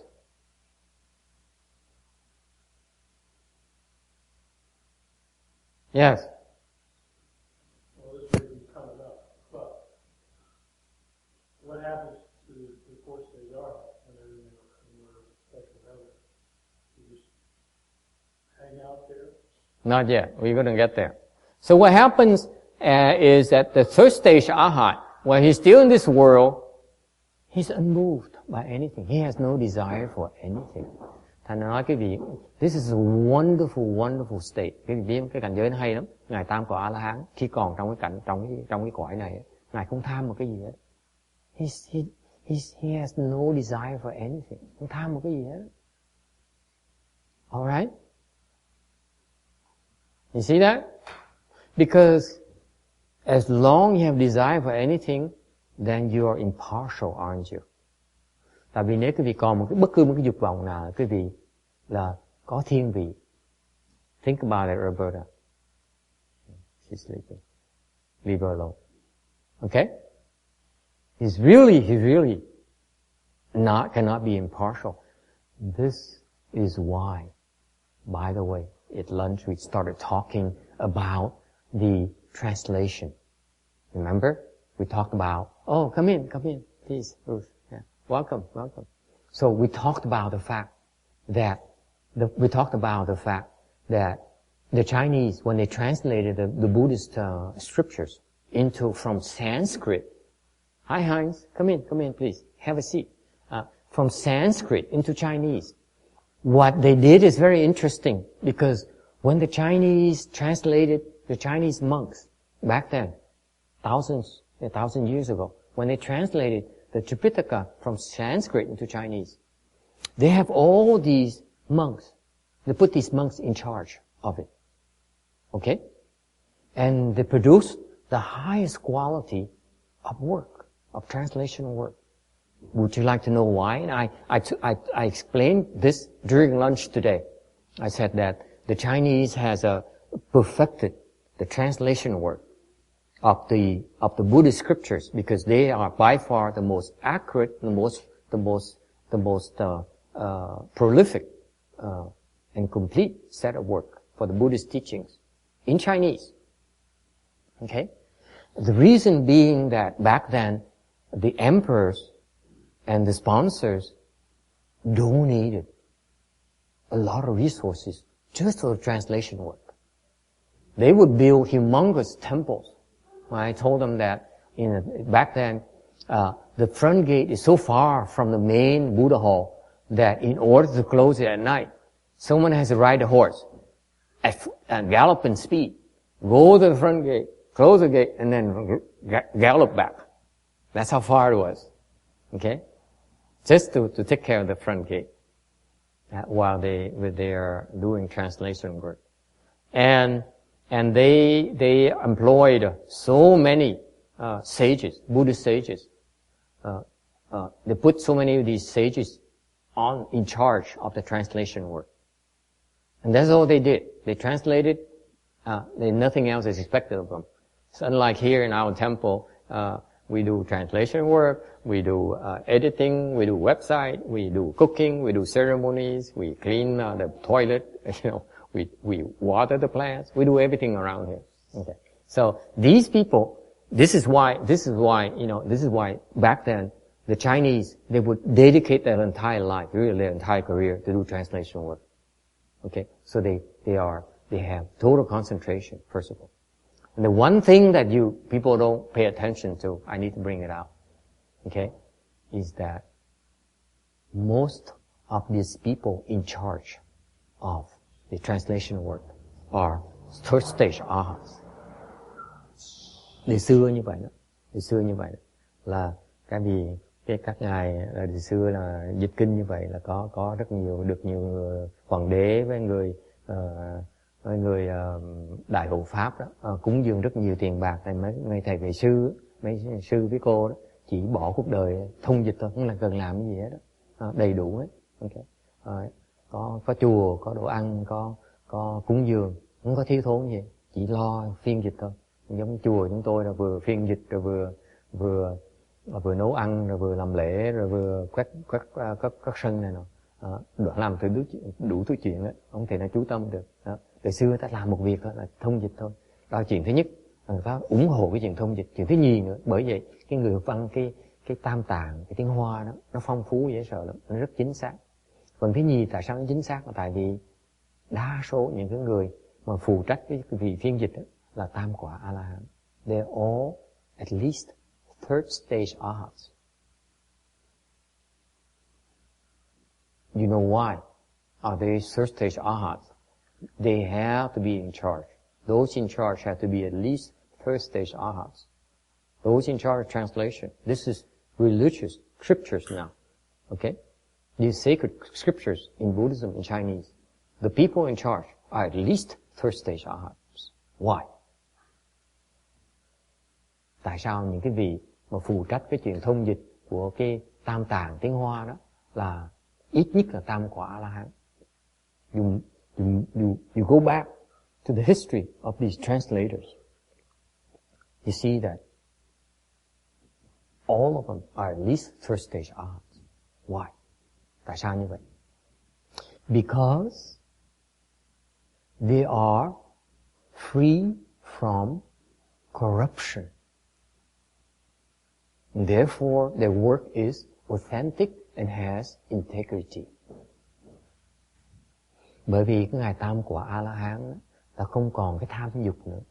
Thành cái công việc của Ngài, cái tư tưởng của các Ngài đó, nó không có thể bị ô nhiễm được nữa. Think about it. Can you imagine yourself doing translation work, then someone comes to you and says, "Oh, Master, I like you so much. Can you speed it up a little bit so that I can bring you to the BMW dealership and offer you a 325i? It's on sale right now." And you say, "Oh, just give me 5 minutes. I'm almost done now." And Thomas goes back to his room and he's done. So that he can go to the BMW dealership and get a brand new BMW. No, even a 5 Series. No, the BMWs, John, for your information, only the 3 Series are considered the perfection. The 5 is enough. You're very picky. But you know third stage arhat either.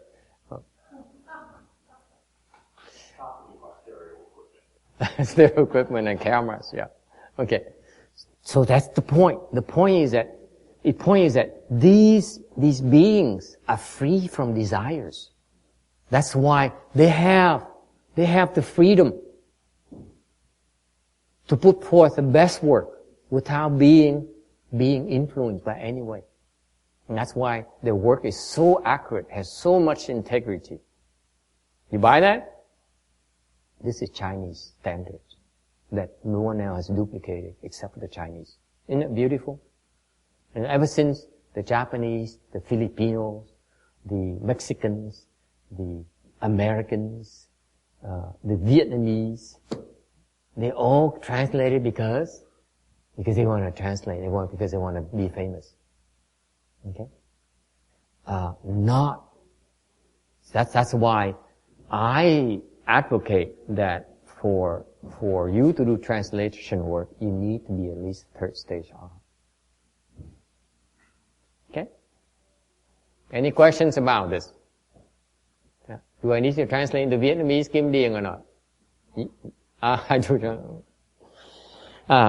Cái đời xưa hay lắm. Cái nghề văn hóa Trung Hoa người ta có cái đặc điểm là những cái gì mà tăng ni mà hồi đó mà thông dịch mấy cái kinh điển mà Đại Tạng đó, thì các ngài ít nhất là đắc tới tam quả A La Hán. Tại sao như vậy? Tại cái vị tam quả A La Hán không còn tham dục bất cứ cái gì trong cái dục giới này nữa. Thành ra cái tư tưởng của họ, cái hành động của họ, cái mục tiêu của họ, cái mục đích của họ là họ vị tha, họ hoàn toàn có cái sự chân thực ở trong, không thể nào bị ô nhiễm được nữa. Thành ra cái công việc của họ rất là chính xác, nó rất là thanh tịnh. Okay? So far so good? This is so Chinese. This is why you have to admire the Chinese. The subtleties like that. It's funny that people don't even bring it up anymore. That, even now, the Chinese, they do translation work. They do explain sutras. And they would, a lot of the Chinese monks and nuns, ask Amy, she'll tell you, they want to be monks and nuns. And then they said, so what do you plan to do? He said, I'm going to go to university so that I can get a PhD in Buddhology, in Buddhism, so that I can translate, I can teach. And let me tell you, a PhD in Buddhism, the wisdom and the knowledge of PhD in Buddhism, on the best university on this earth, all of them combined together, okay, comes nowhere near the wisdom of the first stage Arhat, leave alone third stage Arhat. Nowhere near. Let me assure you. Okay? It's very difficult, and that's why the standards the Chinese set is so high. And yet nowadays, the young Chinese, they don't even understand it anymore. It takes a Vietnamese to explain it to the Chinese now. John is offended. Just in awe of the Vietnamese technology. Yes. Okay, I need to be on time because we have visitors here. So please don't distract me, because I'm not free from desire from desires yet. Okay, I still can be bought. Isn't it fascinating? This is so Chinese. This is why the Chinese culture is so advanced. Routine is so advanced. It's so profound because you have so much integrity and so much accuracy. Now Amy's offended. She's not translating anymore.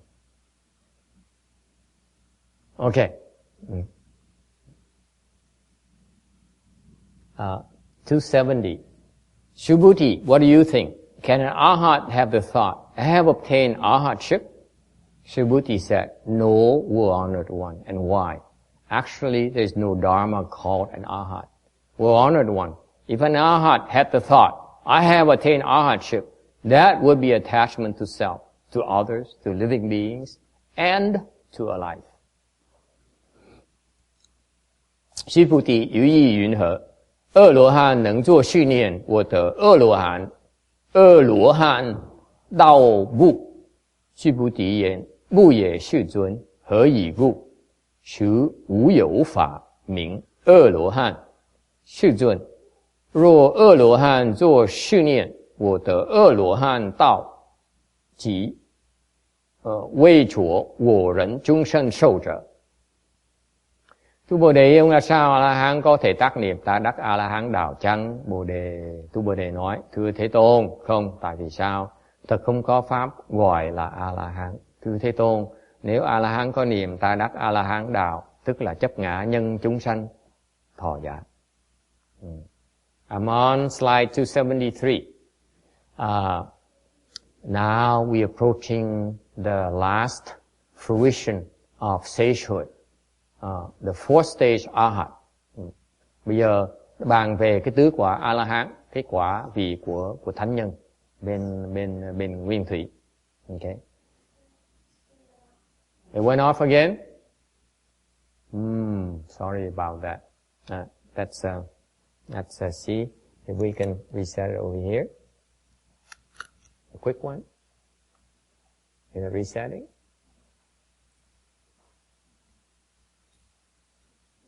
Is it resetting now? You can see it now?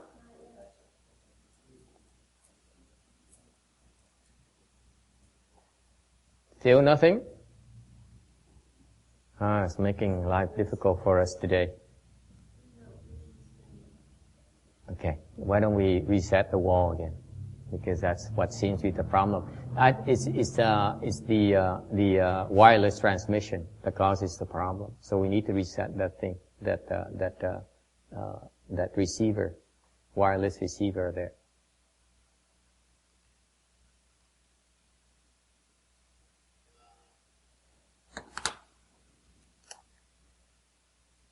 Okay, excuse us, the same technical difficulty we're experiencing today. It's funny how It happened today when we explained this, the 4 fruitions of arhats. Isn't that fascinating? The forbidden technology. Because this technology is not available in English yet. Isn't it fascinating? They come and make it difficult for us.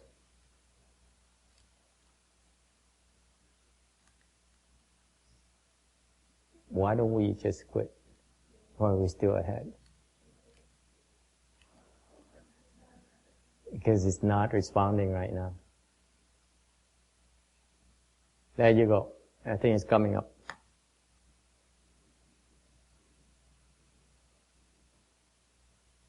So, to summarize, the third stage arhat is a very, very interesting state of mind.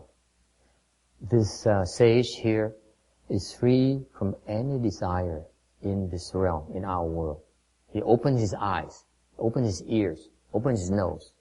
Nothing would make him strike a thought of desire. That's wisdom. Okay? Thành cái vị tam quả La Hán là cái vị có trí huệ. Tại sao? Vì bất cứ cái gì, cái cảnh giới bên ngoài của cái dục giới này mà chúng ta đang ở đây, không có một cái gì có thể khiến cái ngài tam quả La Hán nổi cái tham dục. Okay? So far so good? Let me spell it out for you. Nói cho rõ ràng quý vị. I gave you a joke, a funny example in levity, that example of a BMW 3 Series convertible. Thì nói cho hàng như rồi chỉ đùa về chiếc xe. You know, he has even no desire for the opposite sex. Không có tham dục cái người đối tượng. Or the same sex, depending who you are. Yeah? Okay? He's not. Oh, now, yes, Thomas. It's just that I remembered you as how you characterized the 4th stage, arhatship. That too. But already at the 3rd stage. Third stage. This third stage is free from desires in the desire realm. You see? Only in desire realm. Okay? But, let me spell it out for you. But if a goddess comes from the other realms, he said, "Whoo!" Oh baby! Because he's not free from desire from the other realms yet. He's still vulnerable. Isn't it fascinating? See, that's why you have to be humble. You can't say, "I'm perfect." These arhats are very humble. They say, "Okay, I'm good so far. I'm the master of my senses in a limited way, but I'm still vulnerable to others." Isn't it kind of cute? Is it clear, Thomas? This is not clear in any explanation in Chinese and English, by the way. I'm glad you asked the question. I meant to explain it. Okay? So, for the rest of us, yes. So, this is why you see, this is what's so difficult. You have the desire realm. Desire realm meaning where we have soulful desires. We want this, we want that all day long. That's called desire realm. Okay? Where we are. And then after that we have a form realm. And after that is a formless realm. This is an extreme difficulty. That's why it's so difficult to go from third stage to fourth stage. You see that? Because from third stage to fourth stage, you need to eliminate all desires in the form realm. Next realm up from our existence. And then after that, you have to eliminate all desires in the formless realm before you reach fourth stage arhat. It's a lot more work than you think. So, I tell you a funny story. Because I remember there is this cultivator who made it a third stage arhat. Okay? And Heng Shu came. He said, "Ha ha ha! You don't know what's so tough for you now. Now you reach first stage arhat. You won't make a fourth stage arhat. It is so difficult." So Hấn Shu came, and he said, that's what he said. Thành ra có một cái chuyện cô hài lắm. Có một cái người kia tu tới tam quả La Hán rồi cái thầy thật mới tới. Mới cười hơi hà. Thầy nói, mày được tam quả La Hán rồi, nhưng được cái tứ quả La Hán nó khó mới tưởng được. Đừng có hòng mà tới được. Nhiều khó dễ sợ. So, and then he's right, because it's so much more work than the third stage Arhat. It's so much more difficult. That's why you reach first stage Arhat is possible, but fourth stage Arhat is virtually impossible for most of us, because it's so difficult. Thành ra đắc được cái tam quả La Hán còn dễ, còn tứ quả La Hán nó khó, không thể tưởng được. Nó khó gấp bội lần, nhiều lần. Okay? Any questions about that? Yes. I'm lost. I thought you said earlier when you made first stage Arhat, you guaranteed to go to fourth stage. Right. So how is it virtually impossible? 7 more lifetimes. Right. It's not immediately. No. Yeah. That means it's assured. It's a long time, John. 7 lifetimes is a long time. You go to the heavens. You might be up there for 80,000 kalpas.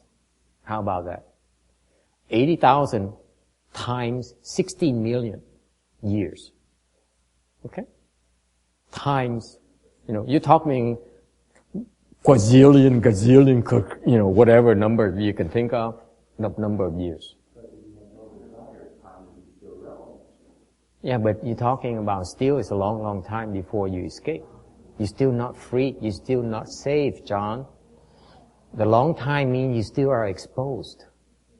You still are suffering. To you, John is not suffering. For the sages, is suffering. They realize it's suffering. It still continues to suffer for gazillions of years, human years. That's no good. Okay? So can distinguish that those guys is virtually sneak over to the Pure Land? He can go to the Pure Land, yes. Where it's safer. Okay? And you don't realize, even after the fourth stage Arhat, okay, the work's only begun. After the fourth stage Arhat, it's even more difficult. It is so much more difficult. The more high you get up there, it's so much more difficult to leap to the next level. It is so much more difficult.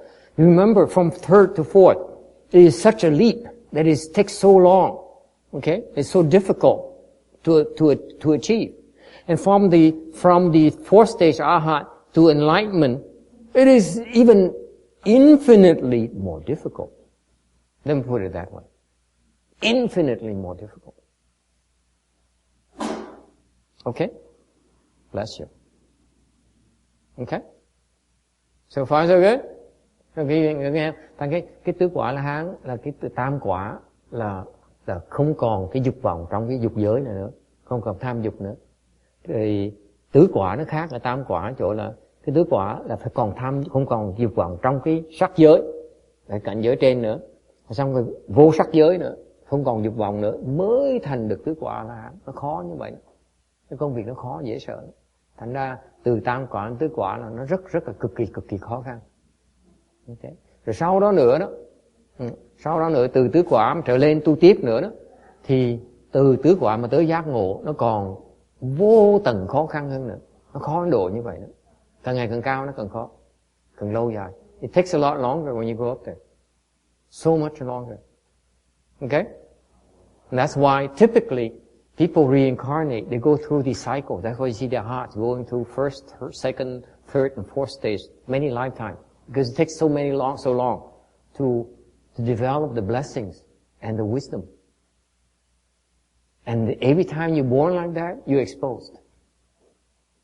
You become confused. Okay? Everyone who's born is confused. They're just like him. Look at him. He fidgets. He cries. He doesn't eat. He doesn't eat when he's supposed to. He doesn't go to school. He doesn't know his homework. You tell him what to do, and he just does the opposite. That's confusion. That's what happens to every one of us. Okay? It's a scary thing. To him, it's happiness. To us, it's confusion. Agree? And that's how the Buddhas look at us as well. Buddhas and Bodhisattvas look at us and say, you guys think you're so smart. You're so confused. You're suffering. You don't even realize it. That's the analogy. Okay, going back to fourth stage, Arhat. The Arhat here is a Sanskrit, has three meanings: worthy offerings, healer of teas, and without birth. A-la-hán có ba cái nghĩa: ứng cúng, sát tặc và vô sinh. So the Dharma, the methodology, the method for becoming a monk is, or nun, is the actual process of going through the practice, going through the training to become a fourth stage Arhat. Thành ra, nhắc lại cái vị biết, cái làm người xuất gia, làm người tỳ kheo ni, thiệt ra đang được thọ những cái pháp, đang tu cái pháp để trở thành tứ quả A-la-hán.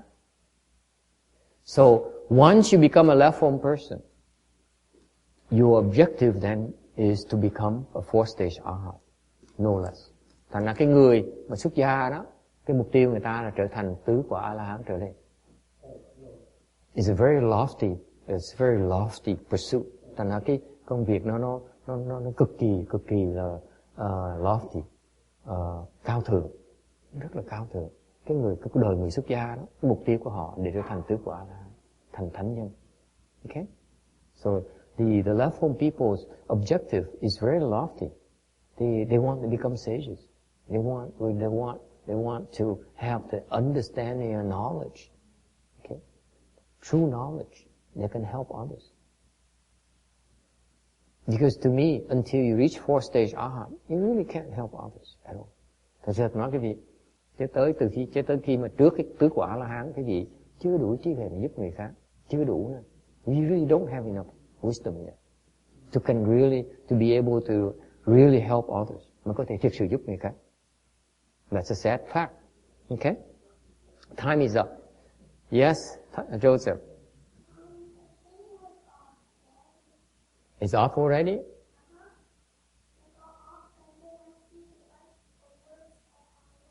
Okay, very good. Thank you. Okay. Okay, so any final questions before we end today? We come back to this slide here because there's still a lot to talk about in the fourth stage Arhat.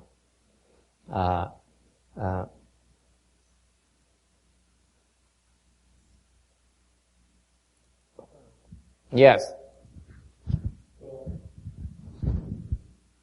how about method to get the fourth stage Arhat in one lifetime? The method to make the fourth stage Arhat in one lifetime? With practice and work with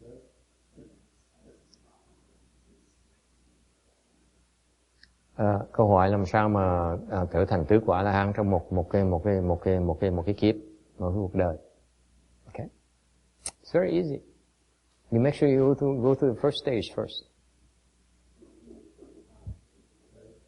The technology has to bring you through the first stage. Muốn tứ quả A-la-hán là phải đi qua sơ quả. Okay? But you go through first stage while paving the way towards fourth stage. You don't stop at first stage. Thành ra cái quan trọng của pháp tu là mình biết cái hướng, mình đi qua cái sơ quả, những điều mình đang sửa soạn, mình đang soạn đường để cho tới tứ quả. It's about building a proper foundation. You ask Heinz, he'll tell you. Architecture, before you build anything, you want to make sure you have the proper foundation. Okay? Am I correct? Am I overstepping my boundaries? Okay? It's about the foundation. You need to prepare. You need to lay out the proper foundation. So the technology you get, I'm not being facetious. I'm being very factual. The technology has to be that it has to see the long range. You have to take the long range viewpoint. Okay? When I related to you earlier in the lecture, I said when I was younger, I saw this first stage Arhat. I was so excited. I finally found a sage, Buddhist sage. I'm drop everything and go with him. The problem with that kind of thinking is that I would be stopping at first stage Arhat because that's all he knows. He cannot plan for more than that. That's not good enough. As a monk, you ask me.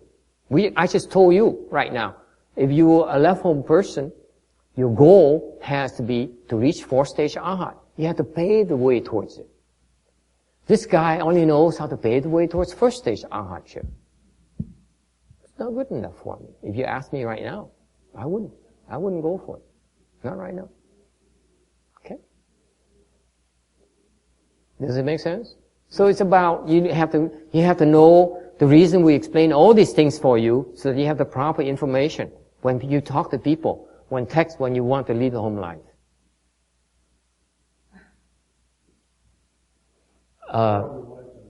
Not this lifetime, I know that. But let's say someone wants to live the home life. You need to know that this is what this Dharma is about. Okay? So when you talk to most people and say, I want to live home life. And the guy says, that's a good thing. I can help you.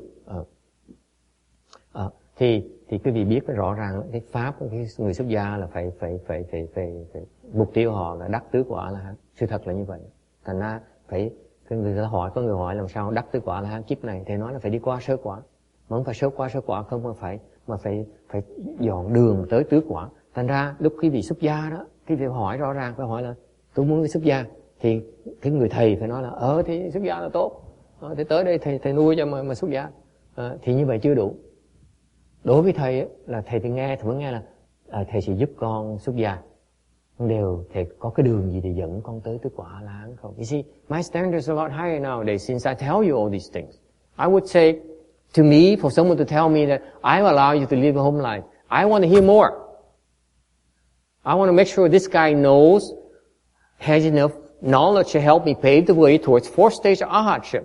I may not be able to get there this lifetime, but I want to make sure I start building the foundation for it now. Agree? You never know.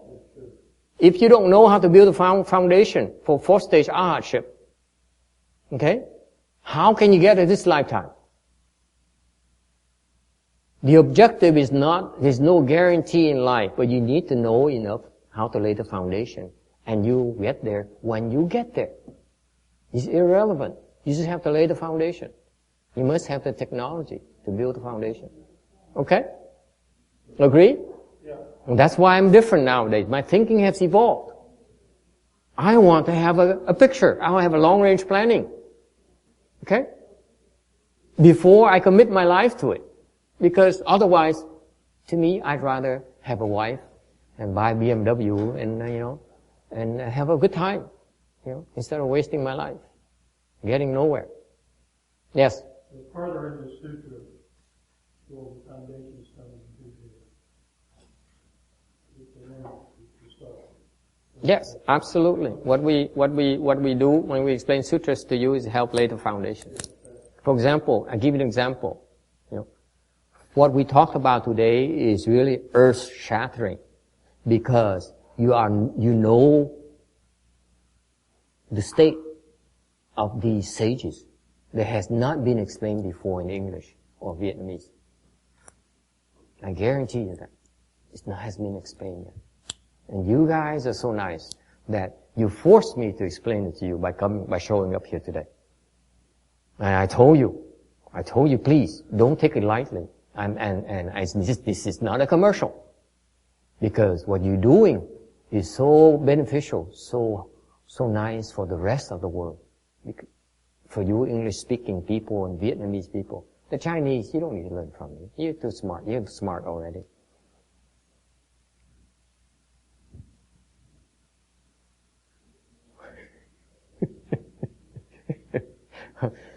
The point here is that, I rub it in. The Vietnamese has explained the Chinese culture to the Chinese now. Not only to the Chinese, to the Swiss, to the Americans, to the Texans, everyone else as well. So the Chinese are not the only ones. But the point here is that, what's the point? What was I trying to say? I forgot. Time is up. I was saying that what you're doing is very, very nice because Even though I wanted, I vowed to explain the sutra, but someone has to ask me to explain the sutra. So you asked me to explain the sutra earlier, when you requested the Dharma. So I had to explain it to you. Okay? But what's nice about this process is that now you make it available for the others to read it, to understand about it. Because it has not been explained before. These important milestones. Kim Diem. How can you possibly cultivate Kim Diem? And someone tells you that you need to become fourth stage Arhat, and you don't even know what a first stage Arhat is like. How do you know you're there? You don't. Someone explained to you, you got there. Okay? And it's not coming from me. This is coming from the sages. I only read the Chinese word and translate it for you and add a little bit more of Hollywood, scripts and scenarios to make it interesting. Okay? But I'm not inventing anything. I'm repeating the sages' teachings. That's all. I'm doing nothing new. Okay? I'm only adding a little bit of salt, a little bit of pepper and cilantro. That's it. Nothing new. Just spice it up a little bit. Okay? So I said earlier, that, it's important. I'm watching the next, last week and this week and see who's coming because you have the mind of bodhisattvas. You really are helping the process of sharing the Buddhist technology to the world. Really. The Chinese Buddhist technology to the world. Okay? It is commendable. You guys are good people. Okay? I applaud you. Really. I'm serious. In most humility, that you are, these are, trust me, folks, it's not by coincidence. It has to be from a prior desire of you to say, I want to help bring Buddhism to others so that others can also escape suffering and attain bliss. We all have the same common objective. Help others. Help them understand and improve their lives. Okay? Good enough? Okay, so we end this weekend right now. Let's transfer to help people obtain rebirth to the Pure Land. Okay? And then we can stop. Thank you very much for coming.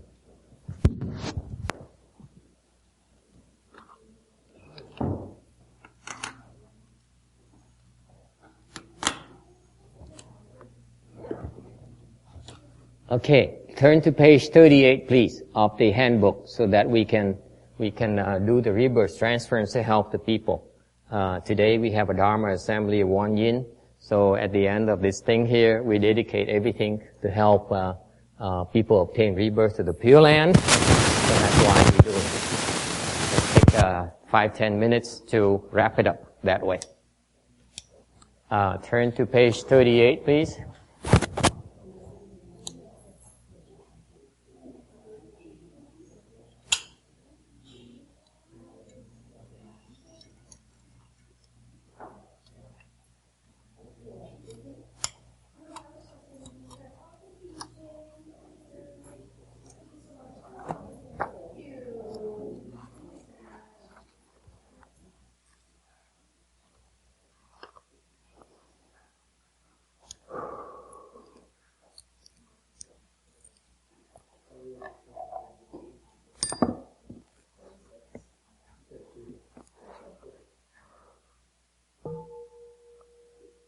Namo Chính Nhân Đi Vu Sa Mô Sa. Namo Chính Nhân Đi Vu Sa Mô Sa. Namo Chính Nhân Đi Vu Sa Mô Sa. Okay, we're going to jump around, so someone please help our newcomers to follow the pages so that it's not terribly lost. So help Heinz a little bit. We're going to jump to the to be Nam mô Bồ Đề Huệ Sa Phổ Bồ Sa. Nam mô Bồ Đề Huệ Sa Phổ Bồ Sa. Nam mô Bồ Đề Huệ Sa Phổ Bồ Sa.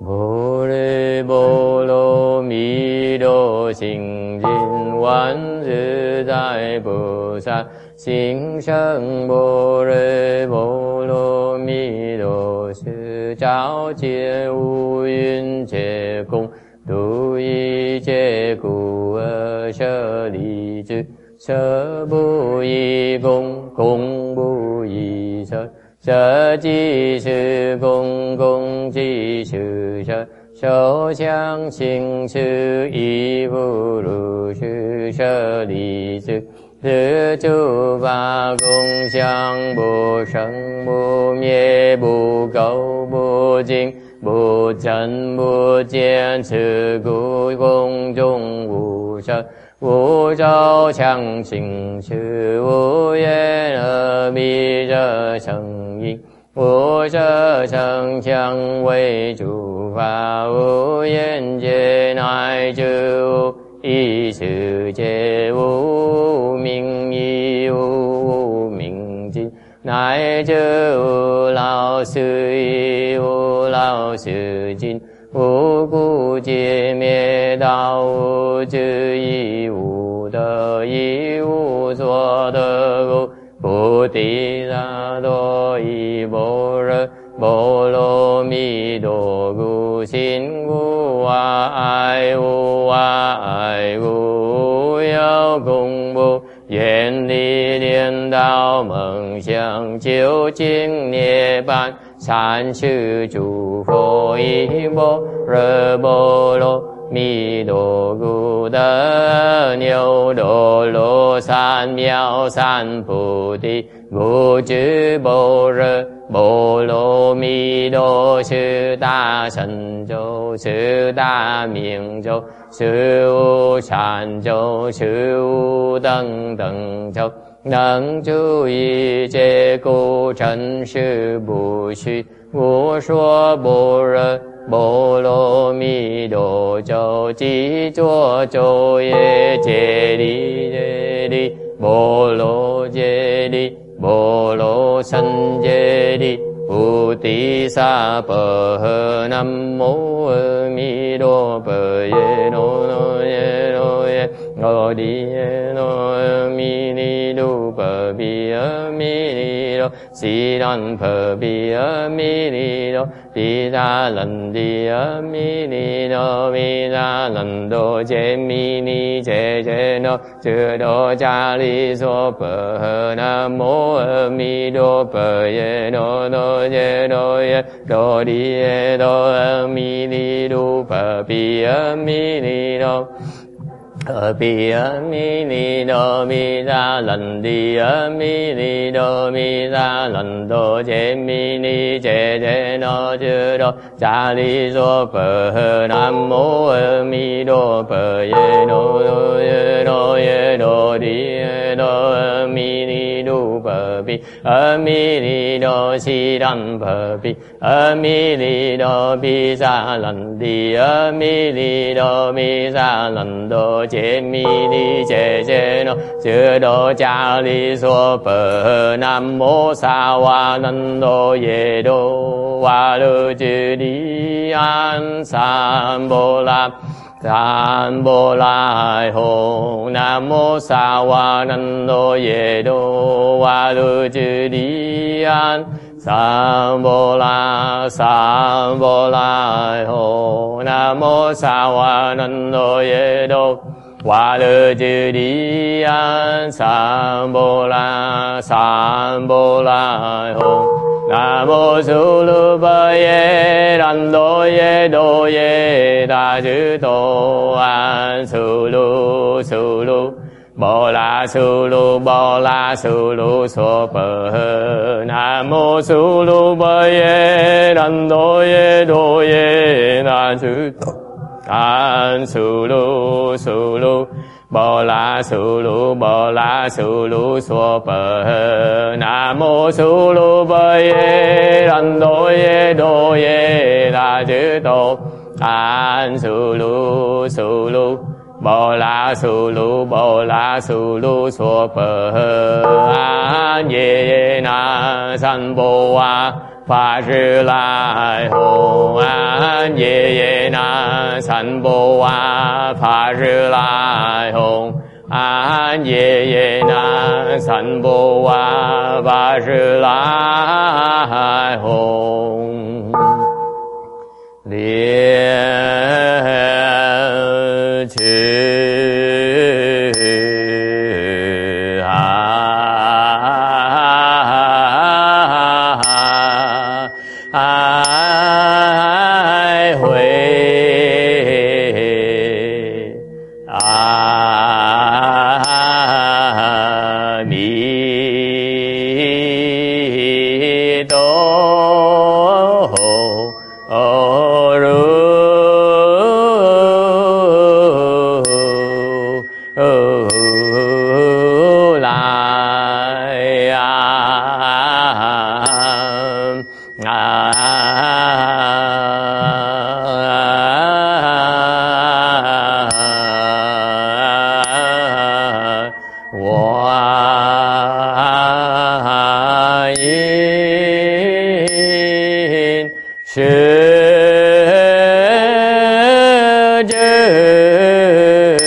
Nam